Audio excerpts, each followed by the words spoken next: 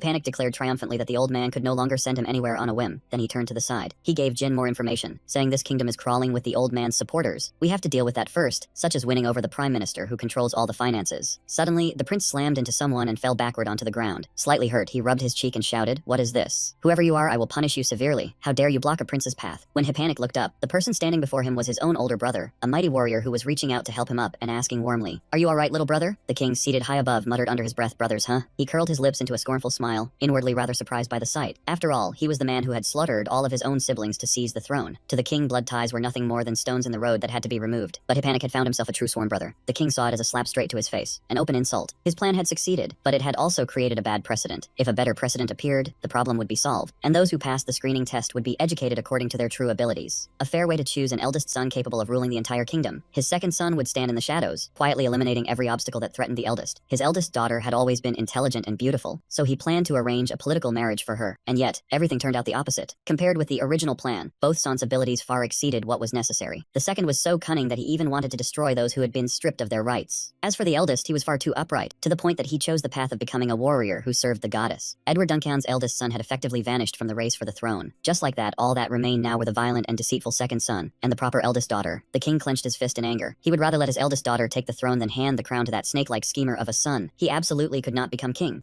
Panic looked at his older brother with a gaze full of unease. But then he suddenly remembered that his brother's status was now completely different from before. Panic immediately bowed to the warrior, and the other party solemnly returned the greeting to the prince. "Since this is a matter of great importance, we should go to the audience chamber together." The soldier walking behind Panic could not help being stunned as he personally beheld the man chosen by the goddess herself. A man who dared to abandon his noble status, who possessed an upright and kind heart, was none other than the eldest son of the royal family. Since he had the goddess's protection, his strength had to be extremely formidable. Just looking at the warrior's outward bearing was enough to tell that his power was extraordinary. He silently followed the group to meet the king, secretly warning himself that this warrior could become an obstacle in his plan. The warrior stood alone before the king seated on the throne, with the princes, princesses, and several important nobles on either side. The king shot Panic a cold sideways glance and said, "You came here again? I do not want to see your face." Panic refused to back down and glared right back, saying, "It is not like I wanted to come here either." The king quickly restored his expression and warmly welcomed the child who should have inherited the throne. "Welcome, warrior. Our kingdom receives you with all sincerity." The warrior hurriedly replied, "Thank you, your majesty." The king then voiced his question. As for the urgent matter that needed discussion, the warrior did not beat around the bush. He went straight to the point. "Yesterday I was granted the power of holy light by the goddess." The moment those words left his mouth, everyone present stared in shock, their jaws practically hitting the floor. What? The power of holy light? The warrior continued, I have already received confirmation from the church's saintess. In 1 week, I will set out on an expedition, and I hope your army will provide support. Of course. I permit you to accompany them. The king fell silent for a long while before giving his answer. Hypanik slammed his fist onto the table in a rage, cursing under his breath. He muttered in a panic, this is bad, this is all ruined. Damn it. Damn it all. The Demon King? Right when we are about to make our move. Jin asked in confusion. What exactly is going on? Only then did Hypanik remember that Jin was completely unfamiliar with the common knowledge of this other world. Demons are a species with crimson bodies and long, sharp horns. They are enemies of humanity, and their ruler is known as the Demon King. Under the goddess's coordination, the two races have always maintained a balanced standoff. When the scales tip to one side, a goddess creates a warrior on the opposite side. However, if that gap is not corrected, the warrior will keep growing stronger and weaken the power of holy light. After all, the power of holy light is naturally superior. In other words, even if someone kills the king of another race, the gods will not condemn them. Normally, the Demon King receives the same protection as all creatures of the goddess, but a warrior carrying the power of holy light can absolutely destroy the Demon King. Even after such a detailed explanation, Jin still did not understand where the real problem was. Hypanik clenched his fists, unable to believe Jin still did not get it, so he had no choice but to explain further. When the power of holy light descends, humanity will be pushed into a corner. As a member of the royal family, after my coming of age ceremony, I am obligated to go to war for the nation's honor. That damned old man. He will force me onto the battlefield, and even if I survive and return, every negotiation we made before this will be denied. Hypanik shouted in anguish. The next day, just as he had said, the king issued an order sending Hypanik to the battlefield. Unable to defy a royal command, he had no choice but to obey. The king cheerfully praised his son in front of all the civil and military officials. I never expected him to value honor and duty so deeply. Now I can see the qualities of a true prince in him. After that, the king curled his lips into a smirk, as if his scheme had gone exactly as planned. A carriage was prepared specifically for the second prince and Jin. High above, Princess Alina quietly looked down at her older brother's figure. She sadly wiped away a tear, silently praying that her brother would return safely. Hypanik suddenly felt a chill run down his spine for reasons he could not understand, as if someone might be watching him. Who is watching me? He wondered. He stammered as he invited Jin into the carriage, then quickly left the royal palace. The carriage. Carrying the prince and the escorting soldiers, it raced swiftly down the main road. Inside the carriage, Jin looked surprised to see this young man obeying the king so obediently. Hypanik folded his arms in frustration. What else can I do? I will just have to win some great merit, come back, and teach that old man a lesson. What is the situation outside? Jin closed his eyes and sensed the surroundings. Everything was still quiet, but it seemed they were plotting something. Someone is gradually approaching the carriage. Hypanik looked extremely irritated. That damn old man. He really will not let me off. Tell me the position. Front right. Someone is also approaching from behind, heading for the wheels. It looks like he plans to break through the defense line. Jin asked with his eyes closed. Do you want me to take him out? Hypanik immediately replied, no need. If the defense line is broken, the Kajurvan wall will weaken as well. That man raised his sword and brought it slashing straight down toward the carriage. A protective magic circle flared to life, cracking his blade apart. The man did not seem to care at all. He immediately moved on to the second step. In the next instant, he chanted fireball. Seeing that everything was ready, the carriage driver also began to make his move. But before he could even budge, a series of crashing sounds rang out from behind. Before they could understand what had happened, several of their companions had already been knocked unconscious. Everyone was stunned. What in the world is going on? Flames slammed straight into the carriage wheels, blazing violently. One attacker after another hurled fireballs toward the prince. Just as they were about to launch another attack, the target inside the carriage somehow changed to their own allies. One of them was engulfed in flames and screamed in agony. Seeing this, the other man frantically apologized. Inside the carriage, a massive black shadow suddenly appeared. The creature had 3 huge horns and eyes that glowed blood red. It did not look friendly in the slightest. Jin transformed into a beastly form and stepped out of the carriage, while Hypanik remained seated proudly in place. Even his eyes flashed with a hint of panic when he saw the main character turn into a monster. Jin reassured him, for now, I am on your side. Start getting used to it. Jin stepped out, facing the soldiers who had been causing trouble all this time head on. One of them froze when he saw the monster suddenly appear right in front of him. The protagonist drew in a deep breath, gathering all his energy into his chest. Then he let out a long, thunderous roar toward those men and their war horses. Sure enough, the horse were thrown into a panic by that otherworldly howl. The major immediately cast mind domination, and the frenzied horse suddenly went quiet again. The man behind him looked worried when he saw him use that spell, but the major waved it off and told him to focus on finishing the mission first. They could deal with the horses' minds later. I will charge in first. The moment he finished speaking, he yanked out his sword and rushed forward. The foolish soldiers charged one after another, like moths diving straight into the flame. Inside his mouth, a ring of fire blazed violently. He blasted a pillar of dragon fire straight at those people who had no idea how outmatched they were. The leader was quickly burned to nothing, turning into ash on the spot. The protagonist laughed to himself. This was the fire-breathing technique from his dragon bloodline. The power was seriously impressive, and he could use it again once his system MP fully recovered. Using his ranged advantage was still better than charging into close combat. The soldiers behind him were furious when they saw their major get taken down so easily. Another idiot immediately jumped up to take command, screaming that they had to kill the protagonist no matter what. He swung his sword down hard at the protagonist's shoulder, but instead of blood spraying out, a huge chunk of the blade chipped away. He grabbed the horse by the tail and flung it aside. The rider went tumbling too, slamming his head into the ground. Seeing that the situation was completely against them, the remaining soldiers decided to run. Run now. We have to report this to the whole battalion. Even as they shouted and fled, they still did not forget to pray that the major would make it back safely. Before the words even finished, the man running beside him was instantly burned to ash by dragon fire. The speed was so fast the naked eye could not follow it. What was happening? 2 quantum death rays pierced straight through the bodies of the last 2 fleeing men. The protagonist wondered what that spell just now was. Hypanik did not hide it at all. My innate gift is light magic. I was born blessed with the light element. The protagonist never expected someone born in such darkness to possess light magic, and Hypanik himself nodded as if he agreed with that assessment. After their long, exhausting journey came to an end, the two of them stopped at a large roadside inn, the second prince, and he had a meal together right there. The protagonist complained that Hypanik had refused to travel with the warriors. If he had, none of this would have happened. The prince then spoke up. Hypanik replied, if I had traveled with the warriors, they would never have had a chance to strike. The master behind those men must have planned this scenario carefully. We still have a little time before we meet up with the others. Then he asked the protagonist if there was anything else he wanted to know. Jin thought it over for a moment, then spoke up. A holy light power like this is way too unfair to the demon race, isn't it? If you fight a warrior chosen by the goddess, that basically makes you guilty of treason. For my second question, I went straight to the point. Are you allowed to kill a warrior who carries the power of holy light? The goddess is very fair. In other words, holy light grants immunity to everyone. Even if the warrior is killed, the demon king will not be convicted. That has never happened before, he said, casually picking his teeth. Maybe if the demon king personally kills the warrior, humanity is finished anyway. In other words, we would simply be too weak. The protagonist muttered to himself, a war for survival, huh? Living like this is not much different. Hypanik frowned in confusion. Why are you laughing like that? You act like you are standing outside this war. He answered calmly. Well, I am not involved in it. Hypanik gradually started to feel uneasy. I hope you are not ignoring this matter. You are still in good spirits, right? He answered without a care. Of course. Our deal still stands. Hypanik let out a sigh of relief. At least one monster was willing to understand him. The protagonist wondered. He is interested in another monster too? Hypanik replied. There was once a monster known as the Saintess, a stupid woman. Unfortunately, the person being Badmood was standing right behind him. How delightful to hear that, Prince. What exactly did I do wrong? Hypanik was scared out of his mind, desperately hoping she had misheard. Angela kept smiling brightly as if nothing had happened. So you mean there is something wrong with my ears? Hypanik hurried to put out the fire. How could there be anything wrong with your ears? Especially with that monstrous hearing of yours. Her smile instantly vanished. Is that an insult to saints like us? He began to sneer. Mistaking a personal insult for an attack on the entire group is a common disease among people of high status. I am using people like that as a lesson, so I can keep my judgment clear. Angela was not backing down either. Most lunatics think they are normal. Please stop by the temple. The temple has plenty of healing incantations, and people keep saying that one after another. If the temple has that many patients, then of course they would eventually develop a treatment for Hypanik. The entire room suddenly shook violently, as if an earthquake had just struck. It turned out to be Angela's heaven-sent fist crashing down on Jin. Hypanik's chair shook with it, giving him a terrible scare. She was furious and demanded that they go outside to prepare his funeral, while Hypanik mistakenly thought that funeral was meant for her. The protagonist was exhausted. He picked up his armor helmet and put it on. Quiet, he suddenly shouted, making everyone in the tavern jump in shock. Can none of you see or hear anything? He was holding a whole pile of gold in his hand. The gold was tossed into the air, and everyone in the tavern immediately rushed in to fight over it. He walked away while muttering curses. If you hesitate, you get nothing. Hypanik looked utterly miserable. She mumbled in response. That is the Saintess, a knight created from a saint. Just as the goddess creates warriors, they also use blessings and magic to create saints. However, while the goddess can create a warrior in an instant, they need more than 10 years. And only a single saint can be trained, because the cost is outrageously massive. A completed saint shows you what a perfect fight truly looks like. Bones enchanted with metal, magic reinforcement, muscles as hard as stone, and superhuman abilities on top of it all. In truth, I was the one who discovered her first, Hypanik thought angrily as he clenched his fist. When she was 6 years old, he recognized her talent and wanted to train her into an SS rank, but the priest found her first and took her back to the church. But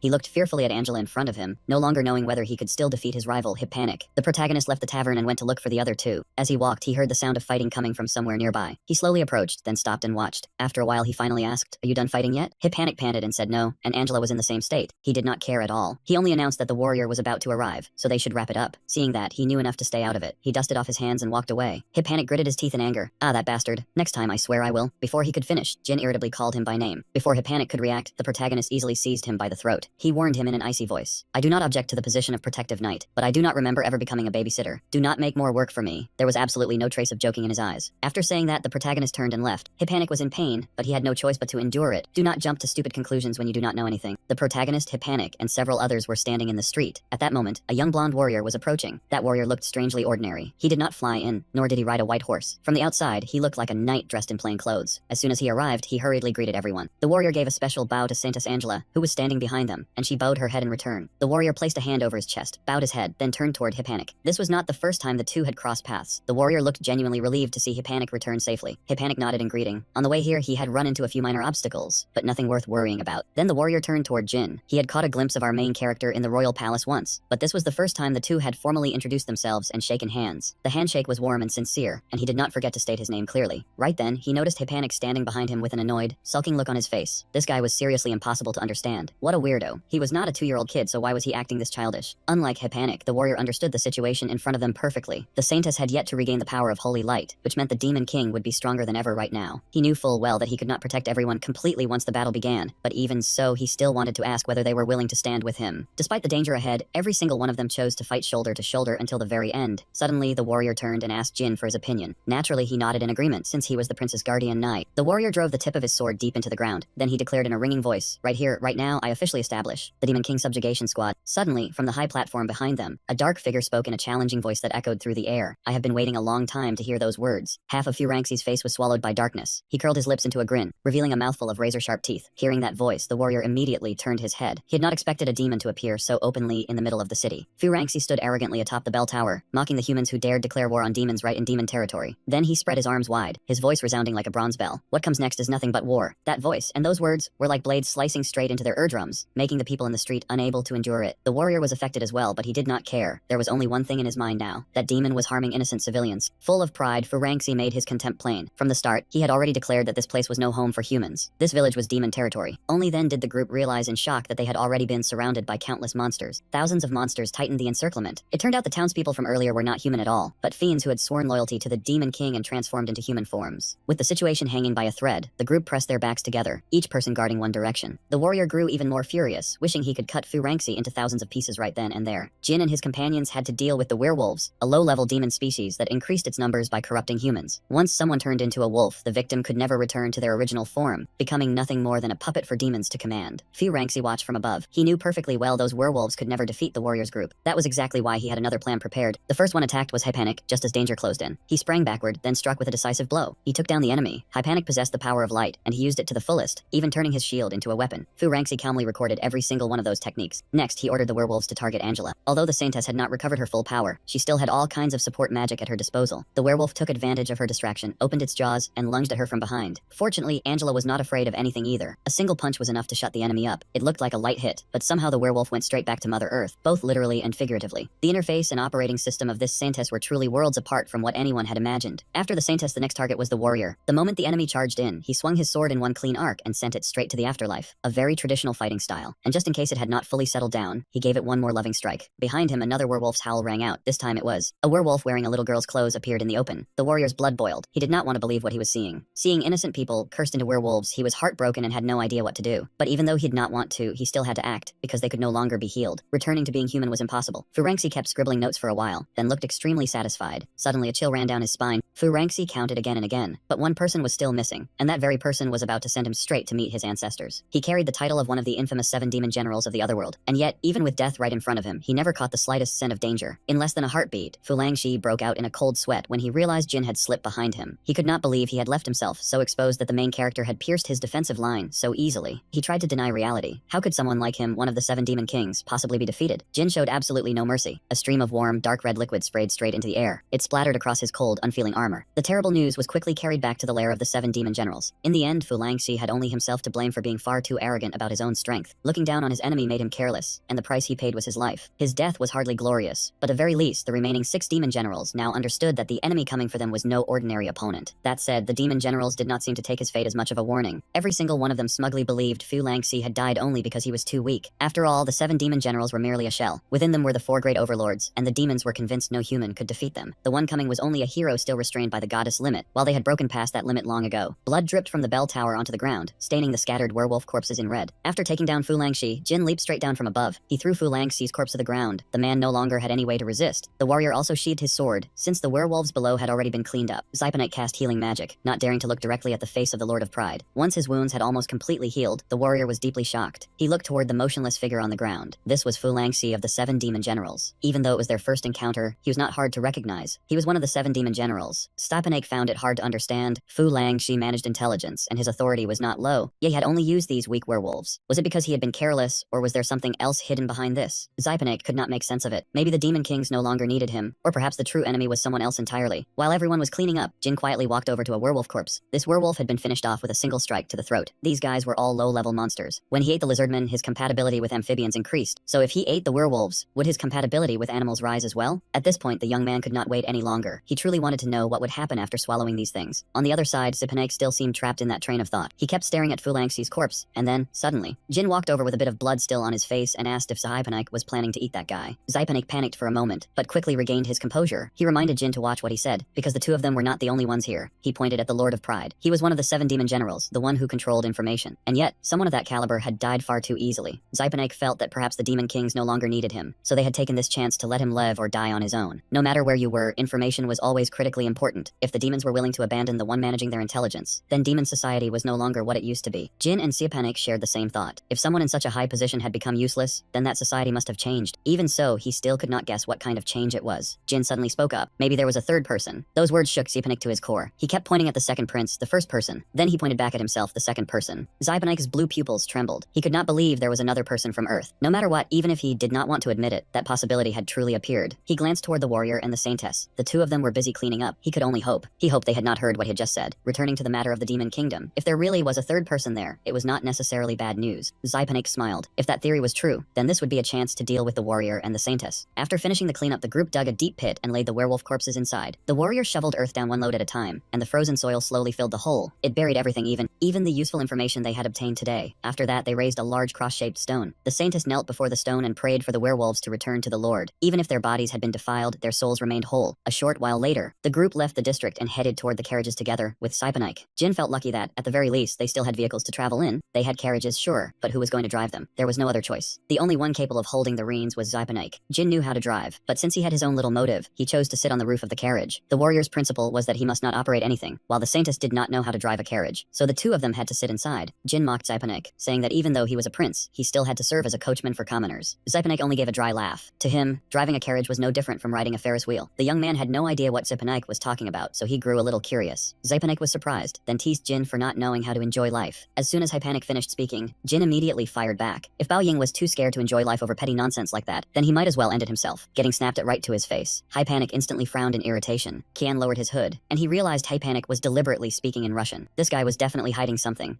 he did not want the two people in the carriage to hear. Zypanik did not bother beating around the bush, either. He bluntly declared that he already had a way to deal with that warrior, leaving the main character stunned. He immediately pressed him, asking what that method actually was. As someone who had faced countless otherworldly creatures, he understood better than anyone that taking down a warrior was never simple, even with overwhelming strength. From the very moment he encountered that warrior in the village, he had sensed something was off. The way he struck was decisive. He did not need advanced skills or high-level magic, just a bare sword to cleanly wipe out the werewolves. That alone was enough to prove his terrifying strength. For a highly specialized hunter like him, that warrior was truly a formidable opponent. However, the two words possibly can that Zypanik had just let slip pulled him out of his thoughts. According to Zypanik, the title of warrior was reserved only for those who were upright, honest, and kind-hearted enough to bear it. Once they lost those qualities, that person would suffer a severe punishment, weakening them to the point where even this young man could face them on equal footing. He could not hold back, and asked Zypanik directly whether he'd already drawn up a plan. Of course, the guy had not thought of anything at all. He simply wanted to let events unfold naturally. While the two sides were talking, the saintess suddenly cut in. Since she did not understand Russian, she had no idea what they were scheming with Zypanik. He instantly flew into a rage, scolding her for interrupting while the two of them were exchanging coded signals. Angela forced a smile, then shot back that he clearly did not know how to respect the goddess's envoy. After a few rounds of back and forth, the two quickly started arguing. Sitting in the driver's seat, he could only surrender to these two childish personalities and immediately asked to switch seats. A little later, when he stepped into the carriage, the warrior looked somewhat surprised. Inside the cramped carriage, the young man sat directly across from the warrior. Fortunately, the other party also had a few questions he wanted to ask. What was surprising was that he seemed to have predicted this long ago. The warrior looked straight into the main character's eyes. He wanted to know what reason had made him become the prince's bodyguard. Before answering, he became even more curious about the true purpose behind that question. The warrior slightly furrowed his brow, saying that he only wanted to understand his younger brother's friend a little better, but in the very next instant, a sharp pain stabbed through the warrior's chest. He had just violated the rule that a warrior must not show favoritism. He easily noticed the wrenching pain tightening around the other man. This was definitely the principle Zypanik had just mentioned. Looking at the warrior's grimacing face, he calmly remarked that if he had not asked, he would not have had to suffer. Giulio Ventura clearly did not think so at all. To him, even if he had to endure pain, that question was still worth asking. The situation before them was honestly absurd. One person was desperately worried about his younger brother, while the other was secretly trying to get rid of the older brother. He almost burst out laughing but hurriedly held it back. After regaining his composure, the young man admitted that the relationship between him and the prince was based purely on a contract. He would protect the prince, and in return, the prince had to fulfill his wish. Hearing this, the warrior was rather stunned, because he had thought the two were close comrades. But after the main character's confession, he finally realized that this young man was also craving a reward from conquering the Demon King. This word, reward, was something the young man had only just heard mentioned. He truly wanted to know exactly what that reward was. In the blink of an eye, the entire group arrived at Akerspolis, a fortified stronghold perched on the edge of the kingdom. This place was only a few kilometers from the territory of the Demon Kingdom. After the long, exhausting journey, the group decided to stop and rest in a tavern. The warrior suggested that everyone stay here for the night. After that, he asked permission to walk around the city and see if anyone needed help. The saintess also excused herself to report her safety at the shrine. She reminded him to keep a close eye on the prince, and not let the guy do anything stupid. With that, both the warrior and the saintess left. Only the main character and Zypanik remained at the table. Seeing that no one was there to disturb them anymore, he told the guy about the reward after conquering the Demon King. Zypanik was just as shocked as he had been earlier. This was the first time the guy had ever heard of something called a reward. From the warrior's words, he learned that this man had received a blessing from the goddess, because she wanted him to conquer the Demon King. If the mission succeeded, the goddess would grant the wish of everyone who participated. Zypanik slammed his beer mug down on the table, asking again and again if that was really true. The young man confirmed it with absolute certainty. There was no way this could be wrong, because he had heard it with his own ears. In an instant, Zypanik became wildly excited. He never imagined that a job which seemed so dangerous would come with such a generous reward. He lifted the beer mug to to his mouth and chugged it dry in one go, not leaving a single drop. After drinking, he felt strangely refreshed all over, then burst out laughing and declared that he was drunk. Hypanic and the main character continued sitting in the tavern, sipping beer while enjoying dinner. By the third mug of beer, Hypanic suddenly felt nauseous, and his entire body became violently uncomfortable. He immediately realized that something was wrong with the food and beer in this tavern, and panic surged through his heart. At first, Hypanic thought his body was reacting so strangely because he had downed way too much alcohol, but in that very moment, the main character collapsed onto the table and started vomiting violently. Around him, the other diners all dropped in the exact same way. Every single one of them showed the same symptoms he did. Then the residents of Yuyan began falling unconscious one after another. It looked like someone had secretly poisoned all the food in the restaurant. The young man's face changed color in an instant. Blue veins bulged across his skin, and his eyes turned so savage that anyone facing him would feel a chill. Out on the street, a warrior was carrying a heavy metal barrel on his shoulder, kindly helping a man cross the road. When they arrived, the man bowed respectfully to thank him, wondering how he could possibly repay such a benefactor. The warrior only smiled cheerfully. To him, this was nothing more than a knight's duty. The man remained bent over, praising the great warrior just as the rumors had described him. Then, suddenly, veins crawled across his face just like Hypanic back in the restaurant, and he cursed the warrior as a damn half-wit. The warrior was shocked. He hurriedly drew the weapon from his back and fiercely demanded to know who this man was, daring to say such things. The man's eyes bulged wide, and a terrifying smile spread across his face. He told the warrior not to be so surprised, because he and his comrades already knew everything. The young man grew even more confused. That man had just mentioned comrades, so who else was involved here? Footsteps suddenly rang out behind him, and a group of people slowly advanced toward them. He immediately sensed danger closing in from all four directions. He raised his metal weapon into a guard stance, ready to meet the attack. Lord Balua was the mastermind pulling the strings behind this entire incident. So many people had been harmed, and the warrior instantly understood the situation. All of these people were having their minds manipulated by puppet art. Balua praised him, saying he really was sharp to figure it out so quickly. He had released parasites into every water source around the Yuyan residential district. These parasites grow inside the body and control the mind of anyone who drinks the contaminated water. These victims could no longer defy Balua's commands. He could not control ordinary Yuyan residents directly. However, if the warrior wanted to reach Balua, he would have to kill these people first. If he did that, he would break the principle of never harming innocent victims. Balua's move was truly vicious, forcing the main character into an impossible dilemma. He never expected this enemy to understand a knight's code to such a frightening degree. Right away, he thought he needed a better vantage point. For example, climbing onto the rooftops. That was probably the best solution at this moment. When the young man looked up toward the rooftops, he saw the Saintess Hypanic and Jin standing there. Both the Saintess and Hypanic had already fallen under puppet art. Hypanic mocked the warrior, saying he would never escape their grasp, and if he kept ignoring them, he would pay the price. As Hypanic spoke, he swung his hand, preparing to unleash a technique and bring the warrior down on the spot. At that exact moment, Jin, who was standing beside him, immediately intervened. He struck Hypanic's arm hard and stopped the attack. The warrior was baffled that Jin had actually injured Hypanic. Wasn't Jin supposed to be the one protecting Hypanic? Hypanic was being controlled, so he stubbornly tried to keep attacking the main character. Once again, Jin swiftly knocked Hypanic down in the blink of an eye. Balua was startled and alarmed. He had assumed Jin was under his control too, but the truth was, that was completely wrong. Even Hypanic and the Saintess had already been restrained by Jin. The Saintess collapsed at Jin's feet without the slightest resistance. Jin hoisted both Hypanic and the Saintess onto himself. Then he jumped straight down from the rooftop and tossed the two of them in opposite directions. Only by doing this could he stop them from killing themselves. Jin suggested that the warrior keep watch over Hypanic and the Saintess, while he handled the rest of the crowd. Those people moved closer to Jin. Even though he had luckily avoided the parasite strain, he was still a knight, and he had to obey the rule against harming innocent people. Even so, Jin ignored every one of those warnings. He struck decisively, without the slightest hesitation. The warrior shouted to remind him that the residents of Yayin were innocent victims. The others chimed in as well, saying these people were only being controlled, yet Jin was injuring the residents of Yuyan, and that was wrong. Jin did not back down because of that. He said confidently that if everyone had been hit by puppet art, then that was even better for him, because no one would remember that he had killed them. He decided to use dwarf muscle, a terrifyingly powerful attack with earth-shaking force. Balua was utterly terrified. Jin really was a madman. How could a knight slaughter innocent people so brutally? Jin coldly tore away Bharat's hypocritical mask. He was the one who'd lit the fuse on this entire tragedy. That familiar voice made Bharat freeze, as he finally recognized the enemy standing before him. Sensing that the situation had turned against him, he trembled and begged, promising to withdraw his troops and return to the demon realm. He pleaded with the MC to stop, but the boy's resolve had already hardened into steel. He had to track down Bharat no matter what. As he unleashed sweeping attacks, he scanned every corner, trying to lock onto Bharat's position. The closer he got to his target, the thicker the soldiers blocking this young man's path became. At last, he spotted Bharat standing atop the city wall, towering far above the entire crowd below. Knowing his identity had been exposed, Bharat immediately turned and ran for his life. One beat later, the young man instantly burst forward. In the blink of an eye, he had Bharat in his grasp. Bharat screamed in panic, desperately begging the MC not to take another step closer. On the contrary, the boy looked extremely excited about this prey. He needed Bharat, because this was an incredibly bizarre creature. None of the skills Bharat possessed overlapped with this young man's own skill arsenal, which made him far too interesting. The boy stuck out his tongue and licked his lips. Bharat was about to become a premium appetizer. Bharat could not believe this absurd disaster had fallen on his head. He was the one who had released parasites into the water supply, because no living creature could survive without water. The MC had not been infected by the parasites, but his teammates had been manipulated by Bharat. He had been certain that victory was 90% in his hands. And yet, the young man still dared to attack and injure his own allies. He'd not even hesitate when slaughtering members of his own kingdom race. Could this young man truly have no emotions at all? Bharat decided that, at this point, he had to push the control concentration to its absolute limit. He would crush the MC's final threshold of endurance. Once the plan was set, Lord Fanon personally charged straight at him. He landed on the young man's face, three eyes meeting at once, then slowly crawled inside. He slipped straight into the young man's mouth. mouth, while the boy offered not the slightest bit of resistance. Lord Fanon felt smug about his devious little plan. He would personally become a parasite and control the MC from inside his body. However, he could never have imagined that the boy possessed a monster's digestive system, one that feared absolutely nothing. Before he could even finish explaining that plan, which he thought was brilliant but was actually unbelievably stupid, the digestive fluids inside the young man's body broke him down into ash in an instant. The young man was still stunned by Lord Fanon's act of throwing himself headfirst into oblivion. Everything happened too fast, and it was way too dangerous. He had not even had time to taste his prey before it was completely digested. It had to be because body was too soft. Among all the parasitic species he had tasted back on Earth, this one was probably the strangest. Thanks to its ability to manipulate people, he absorbed an entirely new skill. Unable to hold back his curiosity, he immediately wanted to test it. The young man brought his finger to his mouth, then bit down hard, severing the fingertip clean off. After that, he spat the severed fingertip onto the ground. The wound instantly regenerated, thanks to the giant race's signature regeneration organ. Meanwhile, the fingertip he had just spat out immediately transformed into a tiny rotten fish. That made him realize he could separate and control individual parts of his body, though he was still limited by size and duration. However, if he ate a fused cluster of living creatures, things would be different, and this skill could develop even further. The battle had finally ended. Below, the Yu Yin soldiers slowly regained consciousness, staring at one another in confusion, with no idea what had just happened and no certainty that it was truly over. At the Demon Realm arena, the demons could not digest the terrible news. I cannot believe Fanon is dead. This pains me deeply. The old demons burst into noisy discussion, bewildered over how an ancient worm like him could have lost his life. But reality slapped them in the face with brutal force. Fanon was truly dead, and all of his experiments and parasite samples had gone extinct with him. Fan had always been considered someone not easy to deal with. Beyond his old value, he had also been highly suited to sit among the 4 heavenly kings. That was exactly why Lord Fanon's death drew even more attention from the demons. A purple demon with 2 newly sprouted horns could not hold back and asked how exactly he had died. Another demon with long horns immediately explained that a madman had just appeared. That knight slaughtered every human being under Fanon's control, then tracked down his location and finished him off. It was the damned knight traveling with the prince. A red-haired demoness with sharp horns said worriedly that, now that Fanon was dead, aside from the 4 heavenly kings, they only had Wrath left. The longhorn demon remained fully confident. The MC was no match for Wrath. That demon specialized in handling large armies, so using him against the human alliance would bring out his maximum effectiveness. After saying that, he turned to look for Wrath, only to freeze when he realized the central figure of their discussion had completely vanished. The purple demon with the newly sprouted horns coughed a few times, then said that guy had slipped away the moment he heard the old worm mentioned. That action of his left every demon seated around the dining table utterly silent. On the other side, the knight chosen by the goddess thought back on the MC's actions just now. He concluded that in that situation, the boy's way of handling things had definitely been most optimal choice. And yet Jin had slaughtered the innocent people whose minds were being controlled. The protagonist couldn't pull himself out of the chaotic thoughts swirling inside his head. He cautiously asked, if it were you with the skills you have, wouldn't you be able to save even more lives? The knight understood full well that the other party was calling him cruel for killing those human puppets. He answered coldly that the real enemy was the one who had controlled and murdered them, his eyes unable to hide his irritation. Hearing that ice-cold, emotionless reply, the young knight could hardly believe someone like this was serving as the prince's guard. Without realizing it, he felt the terrifying aura radiating from the man. Make sure to subscribe to Lala School so you won't miss any exciting videos. That made the young man shudder in fear. Just then, as if he had run into something bizarre, the prince suddenly yanked the carriage to a stop, stammering in panic and instantly drawing his attention. Before the 2 young men, a mountain suddenly appeared, blocking the road like a massive wall. It turned out to be a gigantic monster, with an entire mountain of sharp spikes growing from its back. It declared itself to be Balut, the Lord of Wrath. He had come to avenge his longtime comrade, the Lord Fanon. As he spoke, his bloodthirsty crimson gaze swept across the entire group. His massive foot stomped hard into the ground, shaking the whole area as a warning to his enemies. Faced with the monster before them, the coward trembled violently, while the prince's eyes went wide. His whole body shrank back in terror the moment he heard the name Baluot, Lord of Wrath. Seeing that expression, Jin was certain the prince knew exactly what this monster was. The prince hurriedly explained that he had never faced it in person. He had only read about it in books. More than 50 years ago, a gigantic monster once attacked humanity, and on its back rode an entire squad of elite warriors. Rumor had it that its body was even larger than that of a fully grown dragon. The protagonist was a little stunned. A dragon twice that size would already be 30 meters long, yet this monster surpassed even that. Thinking it over, it made sense, since it had probably grown a great deal since then. After 50 years, reptiles in another world naturally never stop growing, the prince explained in a thoughtful tone. That left him somewhat overwhelmed. If it was already as huge as a mountain, then how much bigger could it possibly become in the future? Before they could fully digest all that information about the monster, its tail, like a spiked sledgehammer, was already preparing to smash straight toward them. The situation was urgent, and the Saintess snapped at the 2 big shots for calmly trading monster trivia. Right now, the most important thing was figuring out how to deal with the beast. Before she could even finish speaking, something tore through the trees and grass on the right side of the carriage, charging straight at them. It was the demon's tail. Its enormous body spun with terrifying agility, building momentum before unleashing a twin mace-like smash straight at the carriage. It was too fast and too deadly. No one had time to react, and all they could do was stare in utter panic as the attack came down. In an instant, the carriage was shattered to pieces, without a single intact part left. The demon's tail flattened everything in front of the protagonist. After the storm-like attack from the Lord of Wrath, the spiked tail slowly withdrew. Suddenly, a sharp explosion rang out from beneath the ground. It was the 4 members of the punishment squad crawling up from below. They were still alive, struggling desperately to escape. Balot roared in fury. You insects, you were the ones who killed my comrade, weren't you? There is no mistake. He gave none of those tiny insects a chance to speak. The Lord of Wrath had no interest in hearing anyone explain. He did not even care who had actually done it. Whoever he saw, he would send to the afterlife. One way or another, his revenge would be fulfilled someday. After saying that, Ba Luot immediately launched his second attack. The entire punishment squad scattered in a frantic panic. The Saintess suddenly remembered the prince's skill and shouted, "Your Highness, you're very good at defensive shields, right? Now is the time to show everyone what you can do." On this side, the prince was struggling to run and crawl for his life. Hearing that, he groaned, "Are you insane? Even with the greatest defensive skill in the world, I still couldn't block that thing's attack." The most important thing right now was surviving, because only then could they use their skills. In that life or death moment, the second prince suggested having the warrior blessed by the goddess activate her unique skill. But from the looks of it, that idea was not only terrible, it was completely absurd. The hero rejected it outright on the spot. The Saintess can't use her own body as a shield and then heal herself afterward. Protagonist, that idea is both ridiculous and insane. Even if she wants to heal, she has to be alive first. If that demon smashes her once, she'll be pulp. So where would she get the chance to regenerate? The Saintess beside him added, while the prince bitterly declared that it was just big, yet they still couldn't do anything to it. As he spoke, his hands kept dragging him forward in an attempt to escape. The three of them fled in 3 different directions, none of them matching the others, leaving him standing there alone like a planted pole as he watched those 3 idiots run off. After a while, all 3 suddenly turned their heads at the same time and looked toward the protagonist, their gazes leaving him somewhat frozen. He said blankly, "Do I look like someone who can take on that demon?" Those 3 clowns just stood there without answering, doing nothing but staring at him. Reading exactly what those 3 were thinking, he sighed and replied,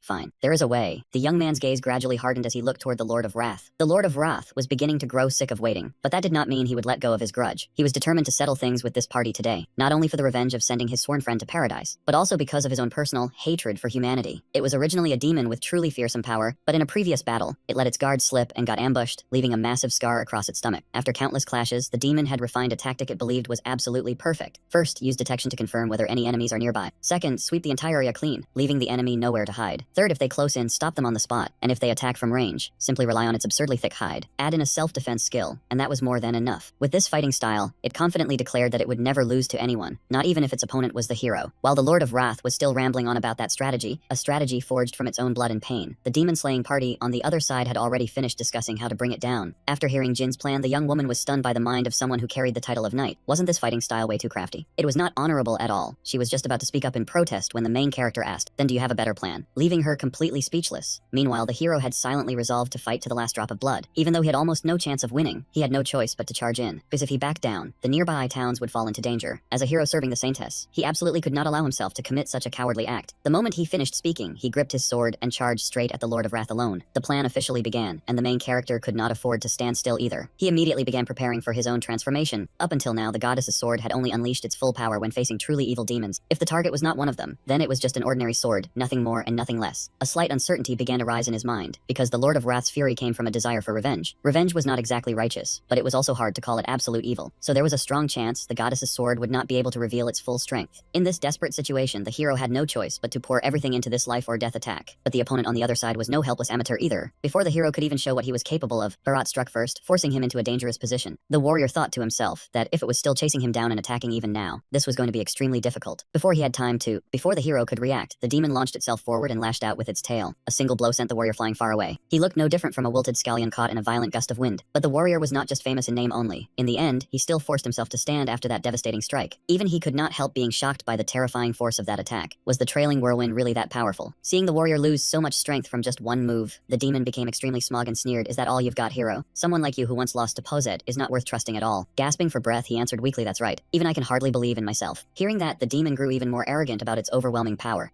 You're about to die, and you can still joke around, or do you want to kneel and beg me to spare your life? Either way." Before Bharat could finish his victorious speech, the warrior shouted with absolute resolve, "This much is enough for the battle plan to succeed perfectly." Rewinding to the demon-slaying squad's meeting 5 minutes earlier, the main character began explaining a strategy to burrow underground and defeat the demon Bharat. The hero would rush forward as bait, while he would approach from beneath the ground and aim directly for the scar on its stomach. Since digging would inevitably make some noise and might draw the demon's attention, they absolutely needed bait to distract it. From that direction, he needed 3 minutes, 5 at the longest, to complete the job. After hearing this battle plan, the hero agreed immediately, without the slightest doubt. That decisiveness caught the main character a little off guard, because the hero trusted him completely, without hesitating for even a second. He blurted out, "Why do you trust me so quickly? What if I tricked you, or lied to you?" The hero responded with a friendly smile. "That can't happen, because among the hero's specialized skills, there is one called lie detection." The main character chuckled inwardly. "Sure, I really am not lying right now, but in a country where that skill does not work, I could totally fool the only hero present here. Who knows, it might come in handy some other time." Back in the present, the moment the warrior finished that sentence, the main character had already succeeded, raising his claws and preparing to attack. With just a few basic carving motions from underground, the synergy between demon muscle power and Mengvui's superhuman physique had helped Yang greatly shorten the time needed to carry out his underground tunneling plan. A tunnel was quickly carved out beneath the ground, running from the squad's gathering point to directly under the scar of that wrathful demon, without exposing even the slightest opening. By the time the demon noticed, it was already far too late, no matter how much it was still babbling about some life detection skill. On this side, the main character chose to answer its nagging mouth mouth with action. Do I even need to answer that question? The moment he said it, he had already closed in at an extremely close range. By then, both of his arms had fully transformed into dragon arms, so no matter how thick the demon's hide was, dragon claws had more than enough power to tear it apart. The demon screamed helplessly. No, it could not let him harm it again. It could not die by his hands. Right as the demon was still raging in madness, the main character gathered momentum and drove straight into its scar, punching open a huge hole. Then he slipped right inside, and blood sprayed everywhere. The monster let out a miserable roar the moment Jin stepped inside. After fullying the demon turtle's body, our protagonist could not help but marvel. This really was a brilliant achievement. However, this space was far too vast for him to stroll around and inspect at leisure, so he immediately summoned his swarm of parasites. The tiny parasites instantly spread throughout the demon's body in barely a moment. Then they began sending information back from every part of the monster's body: the heart, the lungs, the blood vessels, and even the brain. These parasites really are convenient, he thought to himself. But among the data they sent back, one piece of information was so bizarre that it made him freeze for a second. It said this was its friend? After thinking it over for a while, he suddenly understood, then burst into an amused laugh. Killing its friend really did make him the ultimate fake brother. Suddenly, a signal stronger than all the others caught our protagonist's attention. It was coming from the abdominal cavity. He walked over, channeled power into his hand, and began digging through the disgusting, slimy layers of flesh and blood. The stench made his disgust obvious. After forcing himself to endure the horrible odor pouring out of the monster's intestines, he dug out a large hole and discovered that inside was an entire lavish buffet. He stared at it happily, his eyes gleaming with hunger. That meant he finally had another chance to unleash his broken gluttony skill. Outside, the demon turtle kept screaming in agony, sweat pouring off it like rain. Tears and snot streamed down its face as it continued to howl in misery. Spare me. My stomach feels like it is burning alive. I was wrong. Please let me go. The three of them watched the monster in that state, shocked, speechless, and unable to believe what was happening before their eyes. The saintess beside them squeezed her eyes shut, unable to bear watching. The second prince also started trembling when he saw the monster's eyes roll back, tears pouring down its face. It could not even clearly say its final words: I die for humanity. And just like that, the Lord of Wrath officially logged out of this arena. It crashed down with a thunderous boom, creating an earthquake that shook the entire area, completely unconscious. Its eyes rolled upward for a moment, then exploded. Our protagonist jumped out from there in an unbelievably cool pose, though he also looked a little terrifying with his whole body drenched in reeking blood. The three companions had no idea what else to say. The subjugation party continued its journey once again, but this time they had to ride in a marine carriage, because the horse carriage had been smashed to pieces. Another change was that the atmosphere became tense as a drawn bowstring, while the warrior and the saintess kept sneaking glances at him with less than friendly eyes. He sensed that something felt off too, so he unconsciously asked the prince beside him, why does the mood feel so weird today? Did something happen? The prince seemed a little intimidated and replied, well, it is because you look way too scary. I personally do not mind that much, but still. The expression on his face said everything, while Jin still had no idea what the problem was. In his mind, none of that mattered anyway. The most important thing was what he had just eaten. Although this round of spoils was not as valuable as the giant dinosaur, when comparing creatures of the same size, the goblin demon's muscles were still a little superior. As for the skin, when he combined this creature's hide with the dragon hide he already had, his own skin became much thicker and tougher. But not everything was disappointing. On the contrary, he gained even more than that. First came the lungs of the giant dinosaur. Its lungs had transformed into a powerful mass of muscle, because in order to sustain that enormous muscular body, its massive frame needed an incredible amount of oxygen, and the deeper inhaled, the more violently it exhaled. These lungs would make his dragon breath many times more ferocious. Second were the blood vessels. The larger the body, the harder the heart had to work to pump blood through it. Arteries and veins were densely arranged across organs like the heart at evenly spaced intervals. So now, even if his heart was destroyed, his blood could still continue circulating. And the greatest harvest was the thing he had spent all that time digging for. Thanks to eating it, he could now fly. Jin laughed in deep satisfaction. The scene shifts to the demon castle. Around the conference table were still those same demons, except from now on, one chair would have to be removed, since the Lord of Wrath had left the game and returned to dust. Julius, the demon of lust, could not hide his anger now that the only ones left in the end were the four heavenly kings. Neo curled his lips into a faint smirk and replied, this is the final outcome. Exactly. Julius's voice immediately rang out in agreement. His eyes were now filled with laughter, because everything was unfolding exactly according to the demon king's plan. And with that, the story of the past came to an end. The demons began discussing their next plan. Clearly, the heroes would soon attack the demon king's castle. Before that, they had already destroyed countless villages. Next, they had to wipe the heroes out at the root before they caused even greater damage. Their limited efforts were still enough to deal with the relics of the ancient era, and the heroes would mistakenly believe they had destroyed the demon king's main forces. That would bring the demons no small advantage, and the transaction was already over. Now it was humanity's turn to be exterminated. It promised to be an extremely brutal war. In this war, humanity only needed to cut off the demon king's head to win. In contrast, the demon race had to drive humanity to extinction, or force them to surrender. And the stones blocking their path were the heroes. As long as the heroes still existed, humans would never submit. On top of that, the heroes were the strongest warriors under the goddess's protection. In the end, to claim victory, the demon race had no choice but to annihilate mankind. Instead of letting the hero fall by the demon king's hand, they decided to wipe out humanity even sooner. Julius, the demon of lust, relayed the demon king's words in a voice dripping with cunning and malice. He and his cohorts immediately rose to their feet, clasped their hands, and shouted an oath of absolute loyalty to their emperor, vowing total reverence for the otherworldly ruler they served. Shasha sat in the highest seat, her silhouette completely different from the demons around her, but the image was far too blurred to make out her face. Could Jin and the prince's theory have been right, that there was a third person here from the human world? The group moved forward along the very same road that the creature called Dora had taken after snatching their things earlier. With one glance, Jin could vaguely guess what had happened. It looked like it had been running in a frantic panic. Suddenly, the entire group was surrounded by a horde of monsters. They gripped weapons in their hands, their faces full of open contempt. The whole team quickly drew close together the moment they realized they had been trapped in a ring of enemies. enemies. With just a glance, the warrior immediately recognized them as soldiers of the demon race. At the same time, two monsters charged straight at Jin, clearly intent on taking the main character's life. The demon's iron mace slammed directly into his head, sending out a heavy shockwave. The young man did not dodge the attack at all. He simply stood still, casually swung his sword once, and instantly cut down both demonic beasts. Behind him, his teammates were also locked in fierce combat with the demonic beasts. The demon that had ambushed him earlier let out a faint groan of pain, with only its full plate armor still intact. Through the gap in the iron helmet, the main character seemed to spot something rather interesting on the demon's body. A scroll slipped out from inside its clothing and landed neatly on its chest. He picked up the scroll and opened it to take a look. After finishing off the demons, the group gathered in a safe spot to examine the scroll together. He recognized it at once. This was a map of the Demon King's kingdom. The warrior rubbed his chin as he studied the map, secretly admiring the demon race's terrain surveying skills. Zaibani picked up a branch and pointed at the map, saying there was something extremely important everyone needed to focus on. Every route used by the demonic soldiers led toward the main road and converged at a single point. This white mark had routes connecting it to every battlefield. The young woman judged that this map must have been used to support some kind of supply operation. The warrior immediately stood up. Now that they had the map, everyone should hurry out and eliminate the Demon King. But Zaibani quickly stopped him. Zaibani frowned, sinking into thought. He pointed to a spot that looked extremely suspicious, a village deep in the mountain range that seemed to have no value at all. It held no strategic meaning, did not lead directly to the main route, and was even the dead end of the entire road. The young woman wondered if that meant it was a key military camp for the Demon's army. Zaibani suggested that the group should go there and investigate. The warrior's instincts also told him that this place had to be an extremely important point. He declared that if it really was important, they might be able to halt the Demon King's army's advance. 1 week later, the group finally reached Suspicious Village. Zaibani stepped forward and observed several columns of thick black smoke rising into the sky. This was the place, he confirmed. Looking down from the cliff, they saw that the village did not have a particularly large population, or at the very least, life here was not lively or bustling. Everyone was focused solely on some kind of task. They followed the direction of the smoke columns to observe more closely. The women were bent over, diligently assembling weapons. The children were shoveling coal and pouring it into the furnaces nonstop. The burly men, including Giulio Aventura, continued hauling raw materials back into the village. Just as Giovanni had predicted, the entire village is producing weapons. When the warrior saw how these soldiers of the Demon King were living, the fiery resolve he had felt earlier suddenly faded, leaving his face blank and shaken. Zaibani drew his sword. What was there to hesitate about? They had come to this village for one purpose, and that was to wipe it off the map. The warrior angrily grabbed Zaibani by the shoulder to stop him, asking if he really intended to slaughter even innocent villagers. Zaibani turned and answered coldly, saying no one here was innocent. For a moment, the warrior did not understand what he meant. Zaibani explained that everyone in the village was involved in the weapons production line. Therefore, every single one of them was a weapons maker for the enemy. The warrior shouted in rage, asking what the hell Zaibani was even thinking. The warrior's old wound suddenly flared up again, draining the color from his face. He collapsed to one knee. Zaibani showed no concern and continued, asking if the warrior had completely forgotten the rules of a hero. He said he would ask only 2 questions. Zaibani turned back to look at the warrior kneeling on the ground. Was killing the people of this village an evil act or not? The warrior lifted his head and answered quietly. Taking lives could never be called a good thing. Zaibani asked again. Then was infiltrating the enemy rear, destroying their weapons and eliminating their blacksmiths the right thing to do? The warrior immediately affirmed that it was, because cutting off their supply line would reduce casualties among their own forces on the battlefield. Only then did he suddenly realize it. A hero must always do what is righteous and just. Jin could not wait any longer. He stepped forward, saying that arguing was just a waste of time, and he wanted to move ahead first. The warrior watched his comrades continue forward, while his heart remained heavy with doubt. Whether striking down the Union people here was right or wrong, Jin honestly had no idea how he was supposed to handle it. A moment later, fresh blood splattered across Jin's iron helmet. He spoke up and asked, was that the last one? Jin yanked off his iron helmet in frustration and said he would handle this on his own. The young man slowly turned his head and looked behind him. The warrior declared that he would personally face the Yuan enemies launching the attack. The saintess broke down after seeing young demons lose their lives, while Hippanic hurried to comfort her. He silently thought this whole lineup was nothing but a bunch of dead weight. Hippanic stepped forward and picked up the gun lying on the ground. He examined it carefully, wondering if they were truly manufacturing weapons like this. Hippanic closely inspected the 7.92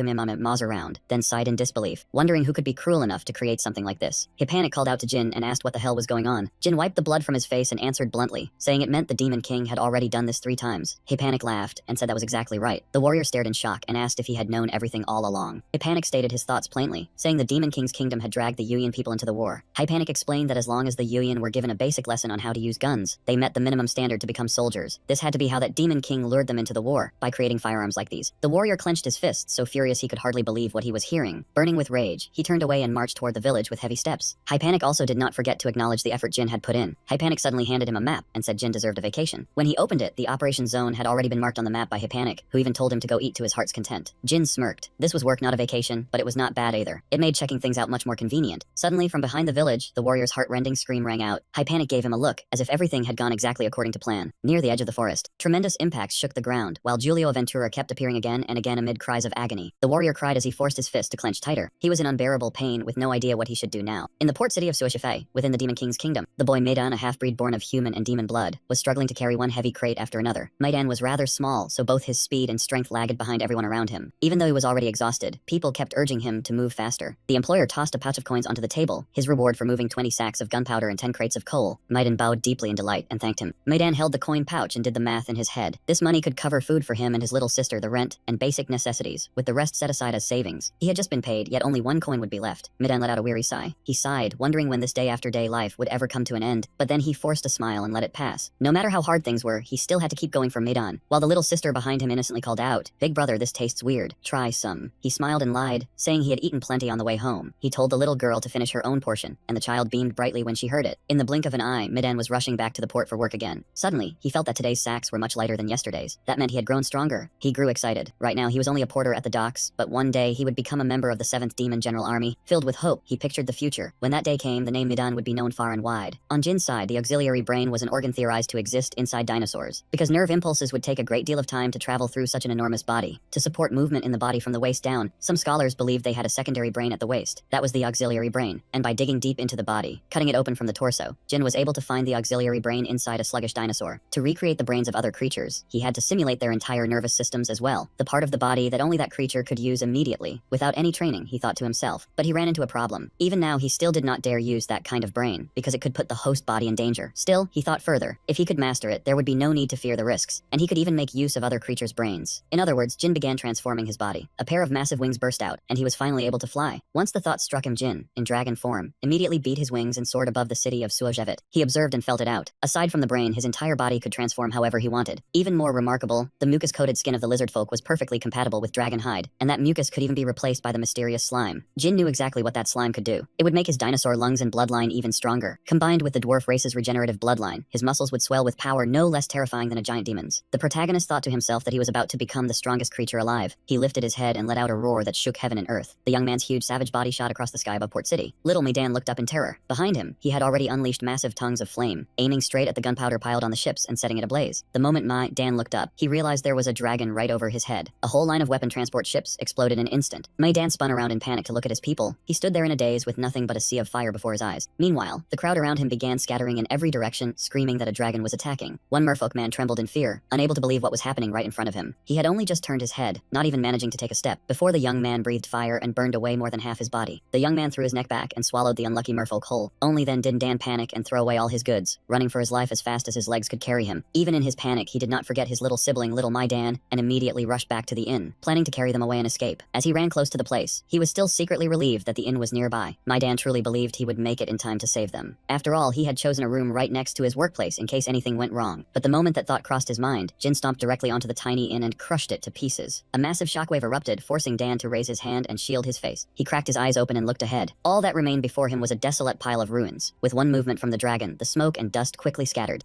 Dan stood frozen, stunned beyond word. Beneath the rubble, a honey candy, his sibling's favorite, was exposed. Beside it, a tiny hand jutted out, while the rest of the body was buried deep under broken stone. Dan screamed, filled with horror and rage. He grabbed a sword from the body of a nearby corpse. The weapons around him flew straight toward the dragon as well. Dan roared in hatred, cursing that damn dragon. Risking his life, he charged forward and poured all his strength into thrusting the sword straight into Jin's leg. The blade struck the dragon scales like a fragile dry twig and shattered instantly. Dan himself was blasted backward by the impact. The scene was now horrifyingly desolate. In dragon form, he stood towering amid the sea of flames, then spat in contempt at little Dan's naive and useless effort. The reason this young man had come here was that the map Hypanic gave him clearly marked the production sites and warehouses for military supplies. He figured the goal was probably to weaken the Demon King's entire army, though Giulio Ventura did not care much about that. But thanks to it, those struggling children had at least been able to get something to eat. The protagonist suddenly remembered the merfolk from earlier. He had not expected that man's ability to be so formidable. For a moment he hesitated, wondering whether he should keep doing what he usually did. In the end, Jin decided to drown the entire city in a deadly sea of fire. 10 hours later, the port town of Sotakvit was officially sealed off. Julius asked whether everyone had heard what happened in Sotak. Furious, he clenched his fist, because that incident had caused a severe shortage in his side's military supplies and dealt them heavy losses. He continued, saying he had heard rumors that it was caused by a dragon, then turned to the girl beside him and asked for her opinion. "What do you think, Nate?" Nate spoke up as one of the dragon race's own kind. She believed this was impossible, because from dusk until dawn was only about 9 hours. In that case, the dragon would have needed to breathe fire at least 50 times. Unless it was from the legendary ancient dragon bloodline, there was no way it could have pulled that off. Bassanio de Zayat frowned. "So that ancient dragon is right here?" Nate immediately felt insulted. "What exactly are you implying?" She slammed her hand hard on the table and shouted angrily. "Are you daring to doubt a divine being?" Bassanio de Zayat raised his glass of blood wine. "That dragon does exist, but we also cannot rule out the possibility of another ancient dragon." Zikman spoke up and declared that none of that mattered anymore. What mattered now was the plan to deal with Jin. Julius nodded in agreement, then asked for the opinions of the other council members. Zikman continued. "The rumors about Sotak Vit have spread across the Demon King's realm overnight, and that dragon has become a terror to all people. If the 7 great demon generals step in to ease this fear, the morale of the entire Demon King's realm will rise dramatically." Julius gave a cold smile. smile. So there really is something going on. Nate angrily spread her wings and declared, I am leaving. She decided that even if the creature charging in really was a dragon, she would make it taste the difference in rank between them. Jin, the man the Daemon King now feared under the name, so Tak Vit, had flattened one key Demon King stronghold after another, cut down countless enemies, and absorbed all kinds of otherworldly powers. Among them, the raid on that town just now was the greatest victory since the hero party reunited. Fish Demonkin, Insect Demonkin, and many other races were wiped out one after another. But no matter how many more abilities the protagonist devoured, it still was not enough. Even the most adaptable species only met his bare minimum standards. Thanks to that, he gained a clearer understanding of his own absorption ability. If he kept going at this pace, becoming the pinnacle of all living species was only a matter of time. Right now, the young man was spreading his wings and flying toward another strategic town. The monsters below looked up and actually mistook him for one of the 7 demon generals. One of them looked up at the sky, and all the blood drained from his face when he realized the truth. The creature rushing toward them was Tak Vit, the new symbol of terror that had recently emerged. The whole mob immediately scattered in panic. But before they could get far, the protagonist snatched them up from above. With one light stomp, that miserable monster was crushed flat beneath his foot. He tilted his face toward the sky and took a deep breath. A violent vortex of fire erupted from the young man's mouth, leveling half the city in an instant. 1 hour later, Nate arrived in pursuit. She had searched everywhere for Jin. According to the reports, he had appeared at 6 outposts just an hour ago. Even though she still did not know what he truly was, she was determined to teach him a proper lesson. Nate lowered her altitude and approached the ruins. The broken earth and rubble below were still glowing red from the flames. She could not help growing wary. Had this guy really created such a horrific scene in just 1 hour? Jin casually picked up a tiny goblin, then he shoved it straight into his mouth and swallowed it down in one clean gulp. Nate descended in fury right beside him. She glared at him with burning anger. Was this vulgar creature actually chewing up whole people? Nate silently frowned. This guy clearly belonged to the red dragon bloodline, yet his body was strangely bizarre. He stood upright on 2 legs and his build carried the majestic aura of a powerful dragon, but his legs looked nothing like a dragon's. Several parts of his body were also covered in diamond armor. Nate reached out and activated the dragon art, origin-shaking dragon authority, the supreme power of dragons that could bend another's will through pure pressure and force an enemy to submit in fear. Nate roared with overwhelming majesty and ordered him to stop. When Jin heard that sound, he turned his head and looked over. He tilted his head as if he had no idea what was happening. Not only did he refuse to stop, he even casually picked up another monster corpse to absorb. Nate was stunned. Noble dragon speech had no effect on the dragon before her. Impossible. Dragon speech should be able to intimidate any dragon. She studied him carefully. He was clearly an extremely powerful dragon, yet she had never heard his name. Seeing this, the protagonist spoke up and advised her to drop the delusion that her authority and position worked on everyone. He added that if it were him, he would still let his target do whatever it wanted, even under threat. That alone was enough to make Nate's blood boil. She was furious. This arrogant bastard even dared to ask whether she knew who she was, speaking to her like that. Nate's hand immediately transformed, swelling larger and sprouting sharp spikes. She would make him understand right now. Jin only turned back with a bored look in his eyes. Nate quickly transformed into a massive red dragon, intending to stomp him into paste. Hey, you stupid little hatchling, Nate sneered, mocking the protagonist's smaller size. She angrily raised her enormous foot, putting all her strength into one fatal stomp. Nate brought the attack down on Jin with the full weight of her body. She swung both arms and hammered his head again and again. Nate struck wildly while hissing die die, her shrieks ringing out like piercing roars. Only after 10 full minutes did Nate's arms finally grow exhausted. Yet the scene before her was impossible to believe. Jin still stood firm as a mountain in a defensive stance. Nate realized in shock that as long as he guarded, every one of her attacks left him completely unharmed. She had never met a dragon this tough and this strong. Jin narrowed his eyes slightly and looked at Nate with an assessing gaze. Nate observed in silence. Even as a red dragon, her demon muscles and mithril layer were not easy to pierce. She judged him to be an extremely powerful dragon, so powerful that probably no one could do anything to him. Jin rubbed his chin and thought. He had to remember this. Once that thought crossed his mind, the young man immediately took a stance. Time for a new experiment. Let's see if I can destroy mithril. Nate thought the protagonist had seen through her plan, and confusion immediately showed on her face. Seeing him take a stance, Nate became even more certain that he had guessed her intention. She hurriedly switched to offense, even though his defensive power had weakened considerably now. With one hand, she locked down Jin's arm. At the same time, she wrapped her tail tightly around his other arm, then used her free hand to squeeze and hold his head in place. Nate opened her mouth as wide as it could go. She lunged forward and bit hard into his shoulder, making the pain hit like a shock. Nate jerked her neck back, tearing away a whole chunk of flesh still caught in her mouth. Riding that momentum, she launched a kick that sent the protagonist flipping backward onto the ground. Jin was blasted backward, right back to where the car had been moments ago. She chewed the chunk of flesh greedily, then spoke with smug satisfaction. How about that? For a few seconds, our protagonist lay motionless in the rubble. Nate was brimming with pride. She bared her razor-sharp teeth and declared that she could bite through anything. But before she could savor her victory, the open wound on his shoulder sealed itself as if it had never existed. Nate broke out in a cold sweat. Did this guy have super regeneration? Just what kind of monster species was he? He rose to his feet at an easy pace and said coldly, "We only just met, so I will consider this the final phase of my body's performance test." With that, he turned to leave. "Since you cooperated, I will spare your lives. Go and do not follow me." Those words instantly made Nate feel utterly humiliated. She roared, "Don't be ridiculous. You dare wound this general's pride?" Nate opened her mouth in frustration. "I will let you taste the peak power of a dragon." As soon as she finished, she looked up at the sky and summoned a colossal mass of energy, declaring that this was the power to break and crush all force, strong enough to grind everything into dust. The young man showed not the slightest fear or hesitation. He simply asked, "Is that so?" "Fine then." Nate let out a deathly threat, but immediately afterward, she suddenly coughed up a pitch-black liquid. The energy mass she had just summoned vanished into thin air. Nate cuffed up several wriggling creatures, then violently vomited a pool of black slime, filled with countless squirming parasites. She was terrified and panicking. "What the hell is this?" She whispered weakly, "Why? How?" And then her consciousness faded completely. Nate's massive body crashed forward and sprawled motionless on the ground. Our protagonist answered calmly, it is because you swallowed my flesh. From that moment on, those grotesque creatures began parasitizing your body, rapidly corroding everything inside you. He stood over her unmoving body and continued coldly, so anything you eat will give you indigestion. Well, not that there will be a next time. At that exact moment, a magic circle suddenly appeared right beside him. A desperate cry for help rang out from the circle. Danger, hurry, save me. Our protagonist looked over and realized it was telepathic magic, while the voice on the other side kept pleading, hurry, help me. A warrior holding a sword stood tall beneath the vast sky. I am both the hero and the goddess's messenger, and I have come from 10 years in the future. That warrior had fought the monsters with heroic resolve. 10 years from now, humanity and the demon race would have to join forces against the monsters trying to destroy this world. As he watched the fallen creatures before him, he continued thinking to himself, in the future, the demon king, the 7 great demon generals, and the 4 heavenly kings all died at the hands of those monsters. Even I was killed by them. The warrior bravely gripped his sword and fought, stealing his resolve. That is why I, the one who returned from the future, must hurry to the great mountain forest and eliminate slime, the one who will evolve into a world-destroying monster in the future. The warrior and a large man carrying a weapon over his shoulder both looked toward the protective barrier at the doorway. He continued thinking, that is exactly why the great forest, guarded by Jin, is safe now. And he even managed to save the prince who was originally supposed to die. He looked ahead with determination. Because the future has changed, those who were meant to be killed have been saved. However, another worry remained in his heart. On the other hand, since the timeline has shifted, I no longer know what will happen next. The warrior lightly clenched his fist. But I do not regret destroying that monster and giving up the future I once knew. The only thing I regret is that I wish I had known more about the Demon King's army in the future. He felt a deep sense of regret. If only I had known that, I would not have to struggle like this. Or at the very least, at the card table, Bassanio de Zayat was sitting with a smile, watching Hypanic collapse. He smirked. All I needed was to learn your ability. The 3 of them, the warrior, Hypanic, and the saintess, were walking side by side. Suddenly, the warrior turned to Hypanic and asked, Your Highness, where did you send Jin? Hypanic replied, I asked him to watch over a vital area. He alone is more than enough to guard that place. The warrior nodded as if he understood. I see. Hypanic then added, and according to the map, we are almost at our next destination. Suddenly, something ahead seemed to startle Hypanic. He cried out in surprise, huh? The 3 of them abruptly stopped in their tracks. The old man grinned with a sleazy smile. Welcome, hero's party. Then he bowed respectfully and introduced himself. I am Bassanio de Zayat, the 3rd of the 7 great demon generals, also known as Greedy Slime. And this is the town under my rule, G. Gen Vegas. The old man asked, would you like to stop slaughtering each other and fight in a peaceful way? Hypanic, not understanding his meaning, asked back, what exactly do you mean by that? Bassanio de Zayat quickly made his offer. It is simple. I mean, we should decide the winner through games. Hypanic was somewhat stunned by that absurd proposal. Huh? Why games all of a sudden? What are you plotting? But the warrior did not think too deeply and agreed immediately. Fine, I accept. Hypanic was surprised by the warrior's answer and called out in confusion, hero? But the warrior seemed to have his own reasons. Thinking to himself, I have slaughtered far too many lives to reach this place, so I want it to stop. Old Bassanio de Zayat smiled wickedly. Very well, he said, while mocking him endlessly in his heart. What an idiot. The 3 of them entered the casino with Bassanio de Zayat, and someone standing on the upper floor announced, Ladies and gentlemen, today's special event is... The 3 of them stared at the old man with determined eyes, while the host on the upper floor continued speaking loudly. The life or death duel between the hero party and Bassanio de Zayat, one of the 7 great slime generals, officially begins. On his lips, that sinister smile seems like it has never once faded. He calmly continues saying, let us see which side the goddess of the Elmos continent will choose. The crowd around them instantly erupts into whispers. So the hero is going to die here, huh? Haha, humanity's last ray of hope is about to be snuffed out today. Hypanic sits down at the table with full confidence, his tall frame radiating resolve. He declares, I will go first in this round. Bassanio de Zayat does not refuse at all and quickly nods in agreement. The chosen game is poker. If this prince wins, the entire party will leave this place safely. Hypanic answers, fine by me. The main character suddenly remembers that he used to battle with this kind of card game before, so he feels fairly confident. Back then, he secretly blended into a group of hunters and mastered this game. Those monsters would never be able to catch up to him. Bassanio de Zayat takes his time and calmly states the next condition. But if you lose, I will take your soul. After a tense back and forth, Hypanic angrily flings the cards into the air. He roars, you bastard, you are cheating, aren't you? The man remains perfectly calm, not even blinking, and asks in return, exactly where did I cheat? Then he quickly shows his true colors. Were you not the one who said that if you are not caught red-handed, it does not count as cheating? Hypanic still insists, this round does not count. I clearly saw what you were trying to pull. The man's smile gradually twists out of shape, losing every trace of humanity. Just promised. Bassanio de Zayat coldly repeats the condition he stated earlier. I will take your soul. The coin lying in the middle of the table suddenly gives off a strange plume of white smoke. Hypanic's body also starts smoking, and he screams in panic, what the hell is this? Just like that, the main character's soul is slowly sucked clean into the coin. After his soul is completely sealed inside the tiny coin, his face immediately appears on the surface of the coin. Gen Z Hypanic screams in despair. I am in danger. Hurry up and save me. Bassanio only smiles calmly as he watches the young man slowly disappear. He collapses motionless on the table, and the warrior cries out in shock, Prince? The man leisurely explains. This is called a skill. True to my earlier promise, it is a special skill I possess called inevitability. After saying that, he throws his head back and laughs. The saintess charges straight at him in fury, shouting, you bastard, how dare you do that? She throws a heaven-shaking punch at Bassanio de Zayat's face, but he does not dodge at all and casually says, now. The saintess is shocked to see that he has not moved even the slightest bit after taking her attack. Bassanio de Zayat smiles and reveals, fighting is not allowed in this place. That is because I also possess a second special skill called Absolute Peace Zone. The saintess lets out an angry snort. As for Bassanio de Zayat, he laughs to himself in delight. As long as I have these 2 skills in my hands, no one can defeat me in this gamble. He suddenly says, it seems that Prince is very important to you, is he not? Hearing that, the saintess gets a little flustered and stammers, who said that? Just one probing sentence makes her expose everything. He smugly thinks to himself, you gave yourself away completely. People People like this are usually called the love interest. Seeing the Saintess fuming with resentment, Bassanio seizes the opportunity. If you want him back, then play. He begins tempting her, causing her resolve to soften. I will wager his soul, and you will wager your own. Those words make her start to waver. The Saintess slams her hand hard on the table and agrees without hesitation. Fine. Seeing his teammate provoked by the man's words, the warrior quickly warns her, Saintess, do not be so reckless. But she does not regret her choice at all, and even turns to reassure him. Do not worry, hero. She softly reveals a secret. The #1 gambler of my convent did not earn that title for nothing. The warrior asks in surprise, huh? The #1 gambler of the convent. She fires back, what do you think I did in an all-women's convent through all those long winters? The Saintess speaks with confidence. What do you want to play? Poker blackjack, or Vietnamese blackjack? She sends the cards flying into the air, her razor-sharp gaze focused to the limit. In a cold voice she says, pick up the cards first. I choose Vietnamese blackjack. Bassanio de Zayat immediately pulls out a set of dice and answers with a sly grin, fine by me. Another coin is tossed onto the middle of the table, giving off a mystical white light. Before long, the Saintess collapses onto the table, just like Hippanic did moments ago. Her soul is swallowed whole into the coin, and the Saintess's face is clearly imprinted on its surface. Bassanio de Zayat wipes his sweat with a handkerchief, sighing in admiration. It has been a long time since I met a worthy opponent like this. The warrior can hardly believe his eyes. Even the Saintess lost? After Hippanic and the Saintess, the next target he sets his sights on is the warrior. He asks, what will you do now, hero? If you want to save your teammates, then wager your soul and play. After saying that, he throws his head back and laughs loudly. The warrior falls into deep thought, hesitating. Since the day I was born, I have never gambled in my life. What can I possibly do? Suddenly, he turns his gaze into the distance. His face unexpectedly lights up. Seeing Jin appear, he calls out, enjoy Jin. The warrior has been forced into a dead end. He has never gambled before, so how could he possibly win? But abandoning his comrades while they are in danger completely goes against the code of a knight. He could not even leave them behind back where they started. Just then, a voice rings out from outside the door. The warrior flinched and whipped around to investigate. The distant door began shaking violently, then slowly warped out of shape. Suddenly, a figure came blasting through the door, shattering it into countless pieces. That person flew straight inside and sprawled out right in front of the warrior. His eyes went wide, and he had no time to process what the hell had just happened. Then his face instantly lit up with joy, as if he had just struck an entire gold mine, because Jin had appeared through the thick cloud of dust and smoke behind him. Old Bassanio de Zayat laughed with delight when he saw the MC walk in, acting like he was about to receive one very entertaining guest. The spectators on both sides immediately judged him as a violence-loving savage, treating him like a new item for their collection. He swept his eyes around, scanning the entire room in an instant. He observed the people collapsed all over the corners, all of them useless fools. The young man told himself he had to wrap this up in a flash, so he could get back to his unfinished business. Seeing the MC about to raise his hand and draw his sword, Bassanio de Zayat reminded him that violence was meaningless here, because this place had the exclusive skill, supreme peace. He turned to the warrior to verify that claim. The warrior nodded, a little frightened. That very skill had drained everyone inside of all their strength. His expression instantly turned dangerous, and he murmured that he understood the problem now. At that moment, Bassanio de Zayat cut in with a look of contempt, saying the prince and that priestess had lost and left their souls behind. The MC quickly caught on and asked how to bring them back. The old man slammed his hand firmly onto the table and demanded that if he wanted to win, he had to wager something of equal value. If he wanted to redeem their souls, he would have to put up his own soul as the bet. He confirmed again in an extremely calm tone. He held out his arm in acceptance, ready to take his seat. The moment he settled into the chair, the young man boldly wagered both his own soul and the warrior's soul. The warrior was horrified when he heard that, while Bassanio de Zayat was absolutely thrilled. The whole room erupted into cheers, and the atmosphere turned wildly chaotic. The warrior quickly turned and asked what he was talking about. He answered gently that since the other side had taken 2 souls, they had to respond with an equal stake. The old man burst out laughing and nodded in satisfaction. Smart people really were different. He reassured the warrior not to worry, saying he would win this easily, which just so happened to be the exact same thing Prince Edward Duncan had once said. He continued saying that either way, it was better for him to make the bet than to let the warrior get involved. The warrior could only close his eyes and accept his fate, placing all his trust in the MC. Then he turned to Bassanio de Zayat and asked if he had heard that clearly. Satisfied, the old man asked what game he wanted to play. He clenched his fist, swung it up, and shouted, here it comes. The old man thought it was rock, paper, scissors, so he responded by reflex. Rock, and with it came a fist swung straight into the face of this gambling lord. One mountain-shoving punch from him sent the old man flipping onto the floor. Based on the previous experiment, skills could not directly affect his body. In other words, he was immune to any skill that targeted him directly. However, he could still be injured by indirect physical attacks, such as a fireball being thrown at him. Likewise, the pickshot skill still dealt damage through real arrows. But if Gaisat aimed the arrow directly at himself or Incernage turned a target into ash, then what about the old man's supreme peace? Of course it did absolutely nothing to him, because it was the type of skill that targeted anyone intending to commit violence within a special area. Seeing his skill become completely useless, Bassanio de Zayat fell into utter panic, with 1,000 question marks spinning through his head. Before he could react, the MC had already lifted his foot high. He stomped down on the old man with a heaven-splitting blow, and Bassanio de Zayat screamed in agony, shaking the entire room. When he felt the flesh-tearing pain rip through his body, the old man was forced to accept that he had lost. The feeling of defeat crashed violently into the depths of his mind, and with it, his absolute obedience skill was also activated. But because of their prior agreement, the old man had obviously lost, and the 2 teammates' souls immediately returned. The warrior watched the whole scene with a blank, stupid look on his face, and the woman standing beside him froze as well. Meanwhile, Bassanio de Zayat was still flattened on the ground, struggling to argue that the MC had cheated. Thinking the old man was unhappy with the result, the MC offered another round to satisfy him. He would wager the old man's life, while the MC would wager everything the old man owned. The game was to guess whether he would punch with his left hand or his right hand, and it would begin the moment the old man gave his answer. Even then, Bassanio de Zayat still desperately threw out a random guess, and of course, he was dead wrong. At the same time, Jin lifted his foot again. This time the muscles in his calf bulged, surging with a far more terrifying power. He brought down a ruthless, heaven-splitting stomp on Bassanio de Zayat, sending fresh blood splattering all across the arena floor. The spectators in the stands went dead silent, unable to believe that one of the four heavenly kings, Bassanio de Zayat, had been defeated so miserably. The crowd panicked and scattered in every direction, terrified that the MC would wipe them all out. But there was no way he would let this trash escape from here so easily. Channeling his mana, he slammed every door shut, large and small alike, leaving not a single exit open. The warrior spoke up to stop him, saying there was no need for the MC to commit meaningless slaughter like this. But he did not care at all. To him, these people were nothing but garbage who took pleasure in watching players have their souls drained, and sending that garbage away was the only thing worth doing. The warrior kept trying to stop him, saying this was wrong, and the young man finally started getting annoyed by all his nagging. He immediately pressed the cold edge of his blade right against the warrior's neck. The warrior froze in shock, unable to believe his eyes, and had no idea what the MC was trying to pull. Just as the prince had once said, was he trying to do something good, or trying to do what was right? He asked the warrior whether he chose fairness or what was right, then withdrew his sword. If the warrior had no intention of helping, then he should take the other two outside. To him, someone who still did not know what he wanted only needed to stand by and wait. After hearing that, the warrior could only silently support the other two and lead them away. The moment they stepped through the only exit, the door slammed shut behind them. Those trapped inside began screaming for help in despair, but no one heard them. The MC began opening his mouth wide. His cheeks puffed out and his eyes widened, as if he were holding something deep in his throat. Then he released it. The entire room burst into raging flames, along with screams so thunderous they seemed to tear the sky apart. The ones who failed to escape in time were sealed in after he ordered the doors locked tight, cutting off their retreat. One of them clung in terror to the iron bars on the door, screaming nonstop for someone to open it, because behind him was a cold-blooded killer. Cries for help echoed throughout the casino. Someone bitterly lamented why he had ever come to this place. The wager with the pig-headed man was now over, and according to the agreement, his power now belonged to the MC. And the moment he received that power, countless schemes flashed through his mind. One of them was ownership of this casino. This place had once belonged to that man, which was why he could do whatever he wanted here. And now it was his turn. He could do anything he liked. The MC calculated silently. He liked roaming around and experiencing this other world, but unfortunately, he no longer had the time. Disable all fire suppression equipment, pump more oxygen into the building, then light a small flame. While he planned everything in his head, the people inside were still struggling in panic, desperately searching for a way out. But it was all hopeless. A tiny spark flew from his mouth, and right after that, a massive sea of fire swallowed the entire casino, burning it and everyone inside to ash. The warrior had just stepped outside when the vicious flames erupted behind him, making him shudder. The warrior suddenly remembered what the MC had just said. There was no one beside him anymore, so would he choose justice, or what was right? Though he still felt unwilling deep down. The warrior furrowed his brow, turned around, and walked away, deciding to ignore it all. In a sealed room, two figures were sitting across from each other. Julius spoke, saying that now only the two of them remained. But the moment he finished speaking, a dark figure silently entered, accompanied by a mysterious voice. How could that possibly be? It was none other than the Demon King. The Demon King's arrival startled both of them. Julius and Zickman immediately stood up, clasped their hands, and respectfully welcomed him. Julius reported that they had lost Giulio Ventura, as well as Nate. As for Gozan Vegas, Bassanio de Zayat's territory, it had also been completely taken over, and Bassanio de Zayat was currently missing. The Demon King coldly asked what Bassanio de Zayat's chances of survival were. Julius hesitated, then sadly replied that the chances were practically zero. Tears welled in the Demon King's eyes as he mourned the loss of two pillar-level talents. Zickman spoke up to comfort him. Even without the four heavenly kings, the plan was still running smoothly, so he hoped the Demon King would not grieve too deeply. The Demon King argued back. How could he not be heartbroken over the deaths of comrades who had always fought at his side? Zickman apologized in a heavy voice. They were the ones who volunteered to stop the heroes, and though it was painful, if their sacrifice helped the great cause proceed, then their deaths were not in vain. The Demon King was somewhat convinced by Zickman's words. The heroes had been halted, and the plan was nearing its final stage. They had given their lives for the greater cause, but even so, the Demon King still could not stop the grief from tearing at him. The Demon King slowly turned, muttered that she was getting tired, and left the room. Her silhouette flickered, then dissolved into the void. Julius promised he would work with Zickman to wrap up the unfinished business. Zickman gave a faint laugh and said that moments like this needed Julius's soothing touch most, because the name he carried was Lust. Julius coldly denied it. That was not the true meaning of his name, and Zickman's real name was Ganti. He thought both of them carried titles that hardly suited them. But what mattered now was that the Demon King's plan had entered its final stage. Julius declared that even if he died, he would never take a single step back. Zickman added that they only needed a little more time, and between the two of them, it would be better if one died first. Julius's lips moved, but he hesitated and could not get a word out. Zickman answered calmly that of course, he would be the one to go first. Julius had not expected him to say that. Zickman told him not to make that kind of face. Since he was the older one, he would leave first. With that, Zickman turned and walked away. At the casino, after that horrific fire, all that remained was a wasteland of ruins and ash. Kim walked out from the middle of the ashes. Daisy burning down the casino could have put the protagonist in danger too, because his regeneration came from the super regenerating dwarf demon, and that power weakens against fire. The dragon scales and the lizard folk mucus had protected him, because if the body part currently regenerating touched fire, he would be severely injured. The protagonist brushed the dust off his armor with his right hand. He had considered that, but he had been too distracted during the fight with the dragon. If the dragon had breathed fire while his shoulder was regenerating, he would have been in serious trouble. Suddenly behind him something stirred beneath a messy pile of broken wood. A huge yellow-bodied lizard crawled out. A chain was still wrapped around its neck, a clear sign that it had once been in captivity. He wondered to himself if this was some pet domesticated by the demon race. The lizard stood upright right in front of him. Its body was so massive that it had to lower its head just to look at him. Embers still smoldered across its body, and he marveled that it could withstand dragon fire. It was truly a rare species. He estimated that it had to be nearly 10 feet long. Right after that, one corner of his mouth curled upward, revealing a row of razor-sharp fangs. Then he told it to taste his goodwill just once. The monster twisted its body and backed away. The lizard instantly sensed an ominous aura radiating from this young man. Its first instinct instinct was to run, but he gave it no chance to escape. He grabbed its tail with one hand and yanked it back hard. In an instant, the protagonist opened his mouth, exposing those sharp teeth. His face warped as savage blood-red veins bulged across it. He sank his teeth into the lizard's neck. Blood sprayed everywhere, and in that very moment its fate was sealed. It had become this young man's meal. He walked outside and regrouped with everyone. Hypanik stood nearby, clutching his head with one hand and grimacing as he complained that the headache still would not go away. The feeling inside was the worst part. Hypanik glanced at him, watching him lick his lips with obvious satisfaction, and asked what was so funny that he kept chuckling. Inwardly, he cursed him as one wicked bastard. The protagonist did not reveal what had just happened. He simply answered that the fire had been put out. There were still traces of blood on his hand from the meal he had just eaten. That lizard was called a dragon monitor, a rare species completely immune to dragon fire. He had just eaten a dragon monitor. Its fire resistance was not only in the mucus on its skin, but spread through every cell in its entire body. Naturally, he could still use the dwarf demon's power even without mucus. Now every weakness had been perfectly corrected. Beside him, Hypanik suddenly furrowed his brow, shook his head, and kept muttering curses under his breath. The protagonist could not understand that strange reaction at all. Hypanik said there had once been a man who was badly mauled by a bear, but after his wounds healed, he could barely remember what had happened. Then out of nowhere, that bear appeared right in front of his house, and now it was circling in the sky. So how would that man feel? He answered that as long as the bear knew how to return to where it once lived, it would quietly go back on its own, so there was no need to worry too much. Even so, Hypanik remained uneasy, because his reason said one thing while the feeling in his heart said another. He thought to himself that this had started as a matter of cooperation. If he treated the other side as something he feared, it could easily backfire. He believed that even if the bear was ferocious, it would become far less frightening if it proved useful. Hypanik caught the hidden meaning in his words and immediately asked what he had just said. The protagonist explained that while Hypanik was in a daze, he had handled everything in his place. Hypanik asked in surprise if that was really true. He told him that the warrior had given up on the main group. Both the intent and the decision were correct. Hypanik was satisfied with that result. This was the second time he had shown that sinister smile. From here on, they only had to complete one more request. Up ahead, the warrior had no idea at all about the dark thoughts hiding behind Hypanik's back. Heroes are the strongest beings within these 6 great halls. The warrior stood there, gazing into the distance. His steady eyes radiated strength and confidence. But that strength was not simply brute force. It came from the fact that they were protected by the massive current known as destiny. Suddenly, the warrior noticed something ominous. A gang of thugs was charging fiercely toward him and his companions. They screamed, calling the group heroes. Then all gave the order to attack at once. A sword came cleaving straight down. Fortunately, he dodged in time, and the blade only sliced through a few strands of hair. If he had been an ordinary person, he would have had to gamble his life countless times in moments that close to death. Another man spurred his horse forward, swinging an axe that looked brutally vicious. But before he could even strike, the warrior leapt up and delivered a fatal slash. The saintess behind him shouted a warning, telling him to be careful because these were the Demon King's troops. In the most desperate moment, someone would always appear to save the hero. When they had to face an enemy far too powerful, help would come to them at random. Jin did not join the fight. He simply stood behind them, watching in silence. And if they ever fell into a situation where they could only rely on luck, then luck itself would naturally come to the warriors. The warrior gripped his sword tightly, eyes fixed straight ahead. A moment later, he shot forward like an arrow loosed from a bow, charging straight into the enemy. To kill a hero, one need the power to overturn destiny itself. Yet even now, no one had ever been strong enough to do that. And so the Demon King had no choice but to behead humanity's hero while the Human King beheaded the demon's hero. However, destiny's protection only worked when a hero truly deserved that title. Before long, the warrior had cut down the uninvited guests, their bodies scattered everywhere. If a hero lost the right to bear that title, they lost everything. The warrior returned to report back. Hypanik was still quite far away, but fortunately they had found horses. Hypanik put on a fake smile and said this lucky streak was truly thanks to the hero's fortune, protected by the goddess. As he spoke, he stepped into the carriage. The warrior had no idea that the smile was only a mask hiding a sinister scheme. Destiny no longer protected the heroes. Hypanik told Jin, who was sitting on the driver's bench, that the conditions for becoming a hero were to be the most righteous, the most just, and the kindest. And yet the warrior had committed unjust acts in the demon village, then failed to choose Hypanik at the casino. Now, if they lost their sense of justice, they would no longer be worthy of being heroes. And that was exactly what Hypanik wanted. Jin could not understand why they wanted to kill the heroes. Hypanik revealed that the original plan had not been like this. He had taken that crazy old man's draft and modified it slightly. Jin pressed him, asking what he was talking about. Hypanik explained that the king had intended to pass the throne to the first prince, while the second prince, Hypanik, would support his older brother. Therefore, assassinating the king would be the pretext that made a hero no longer a hero. Hypanik recalled the warrior's stunned and anxious expression. He believed the king had forced the heroes into a position with only one choice, then used it to strip them of their qualifications. But the king had only planned it on paper. Afraid of angering the goddess, he never dared to act. Hypanik discovered it by chance, and breaking the seal also took no small amount of effort. Based on that plan, Hypanik revised it according to his own intentions, then began carrying it out step by step. Now Jin understood his goal, but what he wanted to ask was not whose plan it was, but why he wanted to kill the heroes, because those heroes did not deserve to die. Faced with Jin's question, Hypanik clenched his teeth and answered. He said that if his older brother died, the king's despair would be far greater than his own pain. Hypanik's hand tightened around the reins, and bulging veins on his face showed that his hatred could no longer be restrained. On the Falat Few plain, their carriage rolled steadily forward. Lush green grass stretched everywhere, blending with the vast, wide-open sky. From afar, Jin could faintly see the Demon King's castle. Hypanik had seen it as well. The strange thing was, even though they had reached the foot of the castle, there was not a single soldier standing guard outside. Hypanik said this made no sense. In games, the Demon King's castle was usually built in the middle of a lava field or a poisonous swamp, yet this castle stood beside an ordinary grassland, which was far too bizarre. Faced with the other man's unrealistic idea, Jin denied it. What kingdom would ever build something that insane right in the heart of its capital? If one really existed, he would want to see it with his own eyes at least once. At the same time, Jin Jin agreed with Zypanik that there was indeed something very strange about this place. Zypanik swept his gaze around the area and concluded that there was not even a single ant nearby. Jin added that he could not even see any grass bugs. The place they had just passed had rabbit holes already dug out, but the inside was completely empty too. Zypanik could not understand what on earth had happened here. Jin did not know either, but something was definitely wrong up ahead. Suddenly, the horse sensed something abnormal in the air. It let out a terrified neigh. Zypanik was holding the reins, his face clearly showing panic. He anxiously wondered why the horse had suddenly become like this. The horse stood frozen in place, its head lowered, its whole body trembling nonstop. Zypanik stepped closer to it, silently guessing that the animal must be afraid of something. But there was clearly nothing around them. The horse's reaction startled the warrior, and he immediately asked what had happened. Hypanik explained that the horse was probably too exhausted to keep moving. But suddenly, the warrior beside him sensed a strange, indescribable feeling rising in the air. He suspected that this bizarre sensation was coming from the Demon King's castle in the distance, or perhaps from some dark force lurking nearby. Seeing his unusual expression, Hypanik immediately asked if he had noticed anything strange. The warrior replied that he really did sense something, but he still could not identify what it was. The protagonist guessed that if they got closer to the Demon King's castle, everything would become clear. But with the horse in this condition, the whole party had basically lost their means of transportation. The stubborn horse stood frozen in place and refused to move. The group tried to coax it, and Hypanik patted it gently while offering food, but it kept its mouth tightly shut and would not touch a thing. Worried that it might be injured, they used the teacher's healing magic to treat it, but the effect was practically zero. Jin even tried to drain all the evil energy from the animal's body, but it only trembled harder, and every attempt proved useless. In the end, the warrior spoke to it in a warm, low voice about how important the battle against the Demon King was. Of course, that did not change anything either. With no other choice, he decided that the whole party would spend the night right there. Hypanik nodded in agreement, then reminded everyone to use the chance to rest and recover their strength. He had just placed his hand on the wagon's crossbar when a sudden disaster struck. The horse neighed loudly once again, but this time it was not just a simple neigh. It kicked out hard with its hooves, sending Hypanik stumbling backward and falling, then bolted away without a trace. Hypanik sat on the ground in a daze, staring after the animal as it fled, completely unable to understand what was happening. Unlike the protagonist, the warrior seemed to have sensed the disturbance in the air long before. He drew his sword from its sheath and immediately shifted into a battle-ready stance. Hypanik looked at him suspiciously, only to be told that the entire party had already been surrounded from every direction. From within the darkness, a provocative voice rang out, mocking them by asking if this was all the hero's party amounted to. What a crushing disappointment. So foolish and so careless. From the pitch-black night, a grotesque staff shaped like a hand emerged. Its owner continued to sneer, saying their detection skills were even worse than those of beasts. It was Zikman. In a gloomy voice that sounded as if it had risen from hell itself, he said he could not understand how these people had managed to survive until now. The warrior stared straight at him and growled in a steely voice, "Show yourself." Zikman asked whether he really needed to introduce himself. After all, he had no intention of hiding, so he might as well offer a brief introduction. As soon as he finished speaking, he slammed the hand-shaped scepter hard into the ground. The entire area instantly shook violently, as if it were about to burst apart. Hypanik broke out in a cold sweat, secretly horrified as the ground began moving in an unnatural way. Suddenly, a withered arm shot straight up from beneath the earth. Before the party's eyes, thousands of hideous, interlocked arms appeared. Fierce corpses crawled out from the graves below. The dead bared their fangs, ready to attack the group. Angela cried out in panic, "Undead?" Only then did the man slowly speak. "I am Zikman, one of the 4 heavenly kings and the one who will stop you here." It turned out that he was Zikman Janner V. Roth, known as the Corpse Cavalier, one of the supreme chancellors of the demon realm. He was the mastermind and chief leader of the Demon King's nation, with nearly 2 full centuries of governing experience. Now that the 3 Demon Kings had gathered, their experience in fighting heroes was twice that of their enemies. Over his 200 years of activity, he had spent more than half that time serving as chancellor under the Demon King, managing both internal affairs and foreign relations. No demon, even one with twice the lifespan of a human, could ever reach that level, but he was undead. He was not some low-tier undead like a zombie or a walking skeleton, and he was certainly not a weak young vampire who had to periodically drink the blood of the living. He was a Zik, the highest-ranking type among the undead. As long as the holy relic containing his soul and magic remained intact, he would live forever. Every time he experienced death, he leveled up and became even stronger, and his arrogance seemed powerful enough to pierce the heavens. The generals inside the Demon King's castle, even the Demon King himself, did not dare defy him, at least not until that incident erupted. The hero of the previous generation had fought his way straight to the Demon King's castle. Zikman summoned countless undead from Flapfire in an attempt to halt the hero's advance. However, every last one of them was wiped out by the hero's light magic, leaving not a single survivor. In the end, the hero even managed to destroy Zikman's true body. By the time his flesh had been restored from the holy relic, that hero had already defeated the Demon King and set off in triumph back to his homeland. The people there recognized him immediately and began cursing him viciously without end. The arrogant Zikman had only ever cared about himself. The Demon King was dead, so how could he still have the nerve to go on living? Had he really fled the battlefield out of cowardice? In that moment, his sky-high pride crashed straight to rock bottom. But Zikman was no ordinary man. He was a genius mage, the kind who never blamed others for a failure he had brought upon himself. Instead, he threw himself into research to uncover the root of his defeat, and he discovered that the greatest culprit was the hero's light magic. His undead army was bound to be put at a disadvantage, fragile before that holy magic, and so he painstakingly cultivated tolerance, both within himself and within the undead he summoned. And the results were on full display right now. Countless undead stood towering in place, surrounding the hero's party on every side. The 3 of them had no choice but stand back to back. Angela panicked. How is this possible? Why can't I sense these undead? The second prince's older brother was stunned as well. Undead were supposed to make the living clearly feel their hatred and resentment, yet he could not catch even the slightest trace of their aura. Angela grew extremely wary. Even standing before someone who possessed holy magic, these undead gave off no wicked aura at all. But they were still undead. Use holy magic now. Angela obeyed at once. She unleashed a lethal blast of light. The spell struck one body head-on, an undead, but it was completely unharmed. Not a single scratch, not even the tiniest one. Zickman. The whole group gaped in terror. What is this? Impossible. Holy magic can't damage the undead. Zickman burst out laughing. Terrified, aren't you? There's something even more interesting waiting for you. As soon as he finished speaking, he slammed his scepter hard against the ground. A magic circle appeared at once. These undead could actually reproduce the exact attacks the heroes had just used. A chill ran down the second prince's older brother's spine. What is this? He even controls holy magic. Angela froze in shock. How in the world did they do that? Zickman declared that he would reveal the secret art behind his power. A book appeared before their eyes at once. Angela stared blankly. Isn't that the holy scripture of the goddess church? She demanded to know why he had such a thing. He answered without hesitation. Naturally, because I am a believer of the goddess church. Every undead on this plane, including him, was a believer of the goddess church, so none of them harbored hatred or resentment toward the living. Angela could not believe it. Undead could be believers of the goddess church? Zickman asked her. You have followed the goddess church for just over 10 years, haven't you? I have been her believer since long before you people were born. I read the holy scripture for 50 straight years to gain divine tolerance, and I changed my conduct by following the example of the saints and holy children. He declared in a ringing voice, my devotion surpasses yours in every way. It is not inferior in the slightest. He raised the holy scripture. 10 years of faith only puts you on the same level as the youngest child among us. He turned toward Angela and pointed at one undead. Someone like you is only on par with that little brat. She stared at it, her face going completely blank, then sank straight into depression. I'm on the same level as that thing. Zickman continued. The hatred and resentment of the undead are exactly what set them against the living. But the envy carved into my very bones has been dissolved through devotion. I have brought it fully under my control. I am the true monarch of envy. Zickman. Angela flatly refused to believe Zickman's words. Impossible. Necromancy is the complete opposite of those who worship the righteous and benevolent goddess. A being like him could never possess faith. Zickman told her, all things in this world were created by the goddess. Therefore, even a bug or a grain of sand can possess faith. Necromancy was also bestowed by the goddess. It is thanks to her magic that those bodies can move. So this is not impossible at all. A saintess should understand that. Angela jolted as she realized his words came from the letter of Saint Ellen, chapter 6, page 11, verse 22. She gritted her teeth. But even if you have faith, the goddess would never bless a demon like you. Zickman immediately recited the passage without missing a beat. Those who accomplish what seems impossible shall receive a greater reward than those who do what is simple. From the Memoirs of Saint Alex, chapter 3, page 21, line 7. If a demon attains righteous and pure faith, shouldn't the goddess reward him for it? Angela clenched her fists, her whole body trembling violently. You are nothing but an immortal demon who practices soul summoning. But deep down, she knew full well that everything he said was right. He was clearly a devoted believer of the goddess. She spoke up, demanding that Zickman let the group pass, because they were carrying out a mission personally bestowed by the goddess. But Zickman answered coldly, heaven has the laws of heaven, and the mortal world has its own rules. No one is allowed to take the laws of this realm lightly. According to the laws of heaven, you must place the laws of the mortal world first, and only then obey the laws of heaven, even if following the goddess's words is the righteous path. I willingly offered this body to the demon king, so serving the demon king is only natural. Angela gritted her teeth and quoted the teachings of the goddess. Page 1, line 15. Zickman calmly put the book away, as if that settled everything. My corpse army, you have waited long enough. Hurry up and slaughter them all for me. The living corpses instantly surged forward in a ravenous wave. Angela launched herself in as well, activating Holy Barrier and slamming it straight into them. The scene played out exactly like before. The zombies were completely unharmed. Her spell did not affect them in the slightest. She sank into absolute terror. It was true. There was no way to stop them with Holy Barrier. At that moment, a skeleton grabbed her arm and prepared to deliver a fatal blow. In that instant of extreme danger, a blinding burst of light suddenly exploded. Hypanic had unleashed Light Hand just in time. It blasted the living corpse backward and sent it flying. He shouted, Angela, now is not the time to zone out. Focus. As soon as he finished speaking, he rushed forward and swept away the zombies surrounding her. Angela's heart suddenly wavered beyond control. She abruptly remembered a childhood memory. He had once protected her from a pack of vicious wolves. She hurriedly regained her composure. No, a saintess must not have feelings like this. Hypanic was still locked in a tense battle against the disgusting living corpses. Angela steadied herself and quickly apologized to him for losing focus. Jin, meanwhile, was still casually leaning back and sleeping on the carriage. A living corpse slowly crawled toward him, but before it could make a sound, it took a heaven-splitting punch straight to the face, blowing away half its head. Jin frowned and grumbled, so damn noisy. The warrior asked in a panic if he was all right. Jin did not even bother answering. He immediately sprang down from the carriage. The second prince's older brother was visibly tense but relieved. Good, you're unharmed. These living corpses are completely immune to light magic. Seeing the main character walk straight forward without the slightest hesitation, he called out in alarm, wait Jin, light magic has no effect on them. Do not act rashly. Jin smirked and answered in a cold voice, so what? Just then, a living corpse leaped at him. He remained strangely calm, lightly swinging his sword to block the monster's arm. Right after that, he seized its arm in a firm grip. Then he forced it in the opposite direction and brutally snapped the joint. He mercilessly ripped the living corpse's arm clean off. Then he crushed it into countless pieces. Once that was done, the young man turned back and said flatly, if you smash them, they still break just fine. The second prince's older brother stood there watching, sweat pouring down his face. But he also suddenly realized the truth. His assumption that light magic was required to deal with the undead had blinded him. Just because holy magic is useless against them does not mean we cannot destroy them. We only need to swing our swords a little more. Even if holy magic is ineffective, they are still servants of the demon king. A single sword strike can still deal serious damage to these creatures. Main charged straight ahead, deciding to wipe out the living corpses without even relying on sword techniques. As long as holy magic remained useless, those living corpses would keep standing back up, even after being cut apart. An ordinary sword would never hold up against monsters that were basically immortal. But the sword in his hand was a weapon that could never be destroyed. Angela had also regained her composure and threw herself fully into the fight. If all the iron was used to forge weapons and armor, what would the farmers use for tools? 2 bare fists were enough to protect a faithful believer. 1,000 years ago, the yellow wind had taught that very lesson. Hypanic specialized in light magic, so not being able to use his skills was definitely inconvenient, but a mage always had more than one way to wield magic. Jin felt that Hypanic's group was doing better than expected, but there were simply too many living corpses. If this stalemate continued, the battle would never come to an end. Zickman chuckled, letting them struggle all they wanted. Even if you kill 1,000 living corpses, that number won't even equal 1% of my entire army. All of you will eventually become part of my immortal army, he said, then laughed smugly, his tone dripping with arrogance. But just 1 second later, he broke out in a cold sweat. Cold sweat poured down his face because a blazing red stream of fire had suddenly appeared before him. In that instant, a gigantic dragon emerged from the sea of crimson flames. The terrifying sight shocked both Zickman and the living corpses so badly that they froze in place. The warrior and the saintess were utterly stunned, unable to believe their own eyes. The situation right now was that the two of them were riding on the back of a blazing red dragon, a scene too unbelievable to accept. Zickman, that skull-headed bastard, looked up at the dragon with trembling eyes. And that red dragon was none other than Jin. Looking down at the ground, the warrior saw the surrounding undead being burned to ash. His appearance made the saintess think he had changed his mind. And that was exactly right. Without saying another word, he flew straight toward the Demon King's lair. This made the warrior feel a little uneasy inside. He felt there had been no warning signs at all, and wondered whether Eddie knew about this. He turned toward High Panic and stammered, asking whether Jin was really a dragon. Faced with that sudden question, High Panic did not know how to answer at first, but soon the prince replied that Jin was not a dragon. However, the prince's answer did nothing to satisfy the warrior's thoughts. If he was not a dragon, then what in the world was this gigantic creature? Under the barrage of questions, High Panic had no idea how to explain it. He was so troubled that he frowned and squeezed his eyes shut, only apologizing because he had previously promised not to reveal this young man's identity to anyone. High Panic only gave a vague explanation, saying that Main's origins were a little more special than an ordinary person's. At that moment, he was still flying through the air, while High Panic kept talking. To stop the warrior from asking even more questions, High Panic took the initiative and explained first. According to what he knew, Jin was extremely dangerous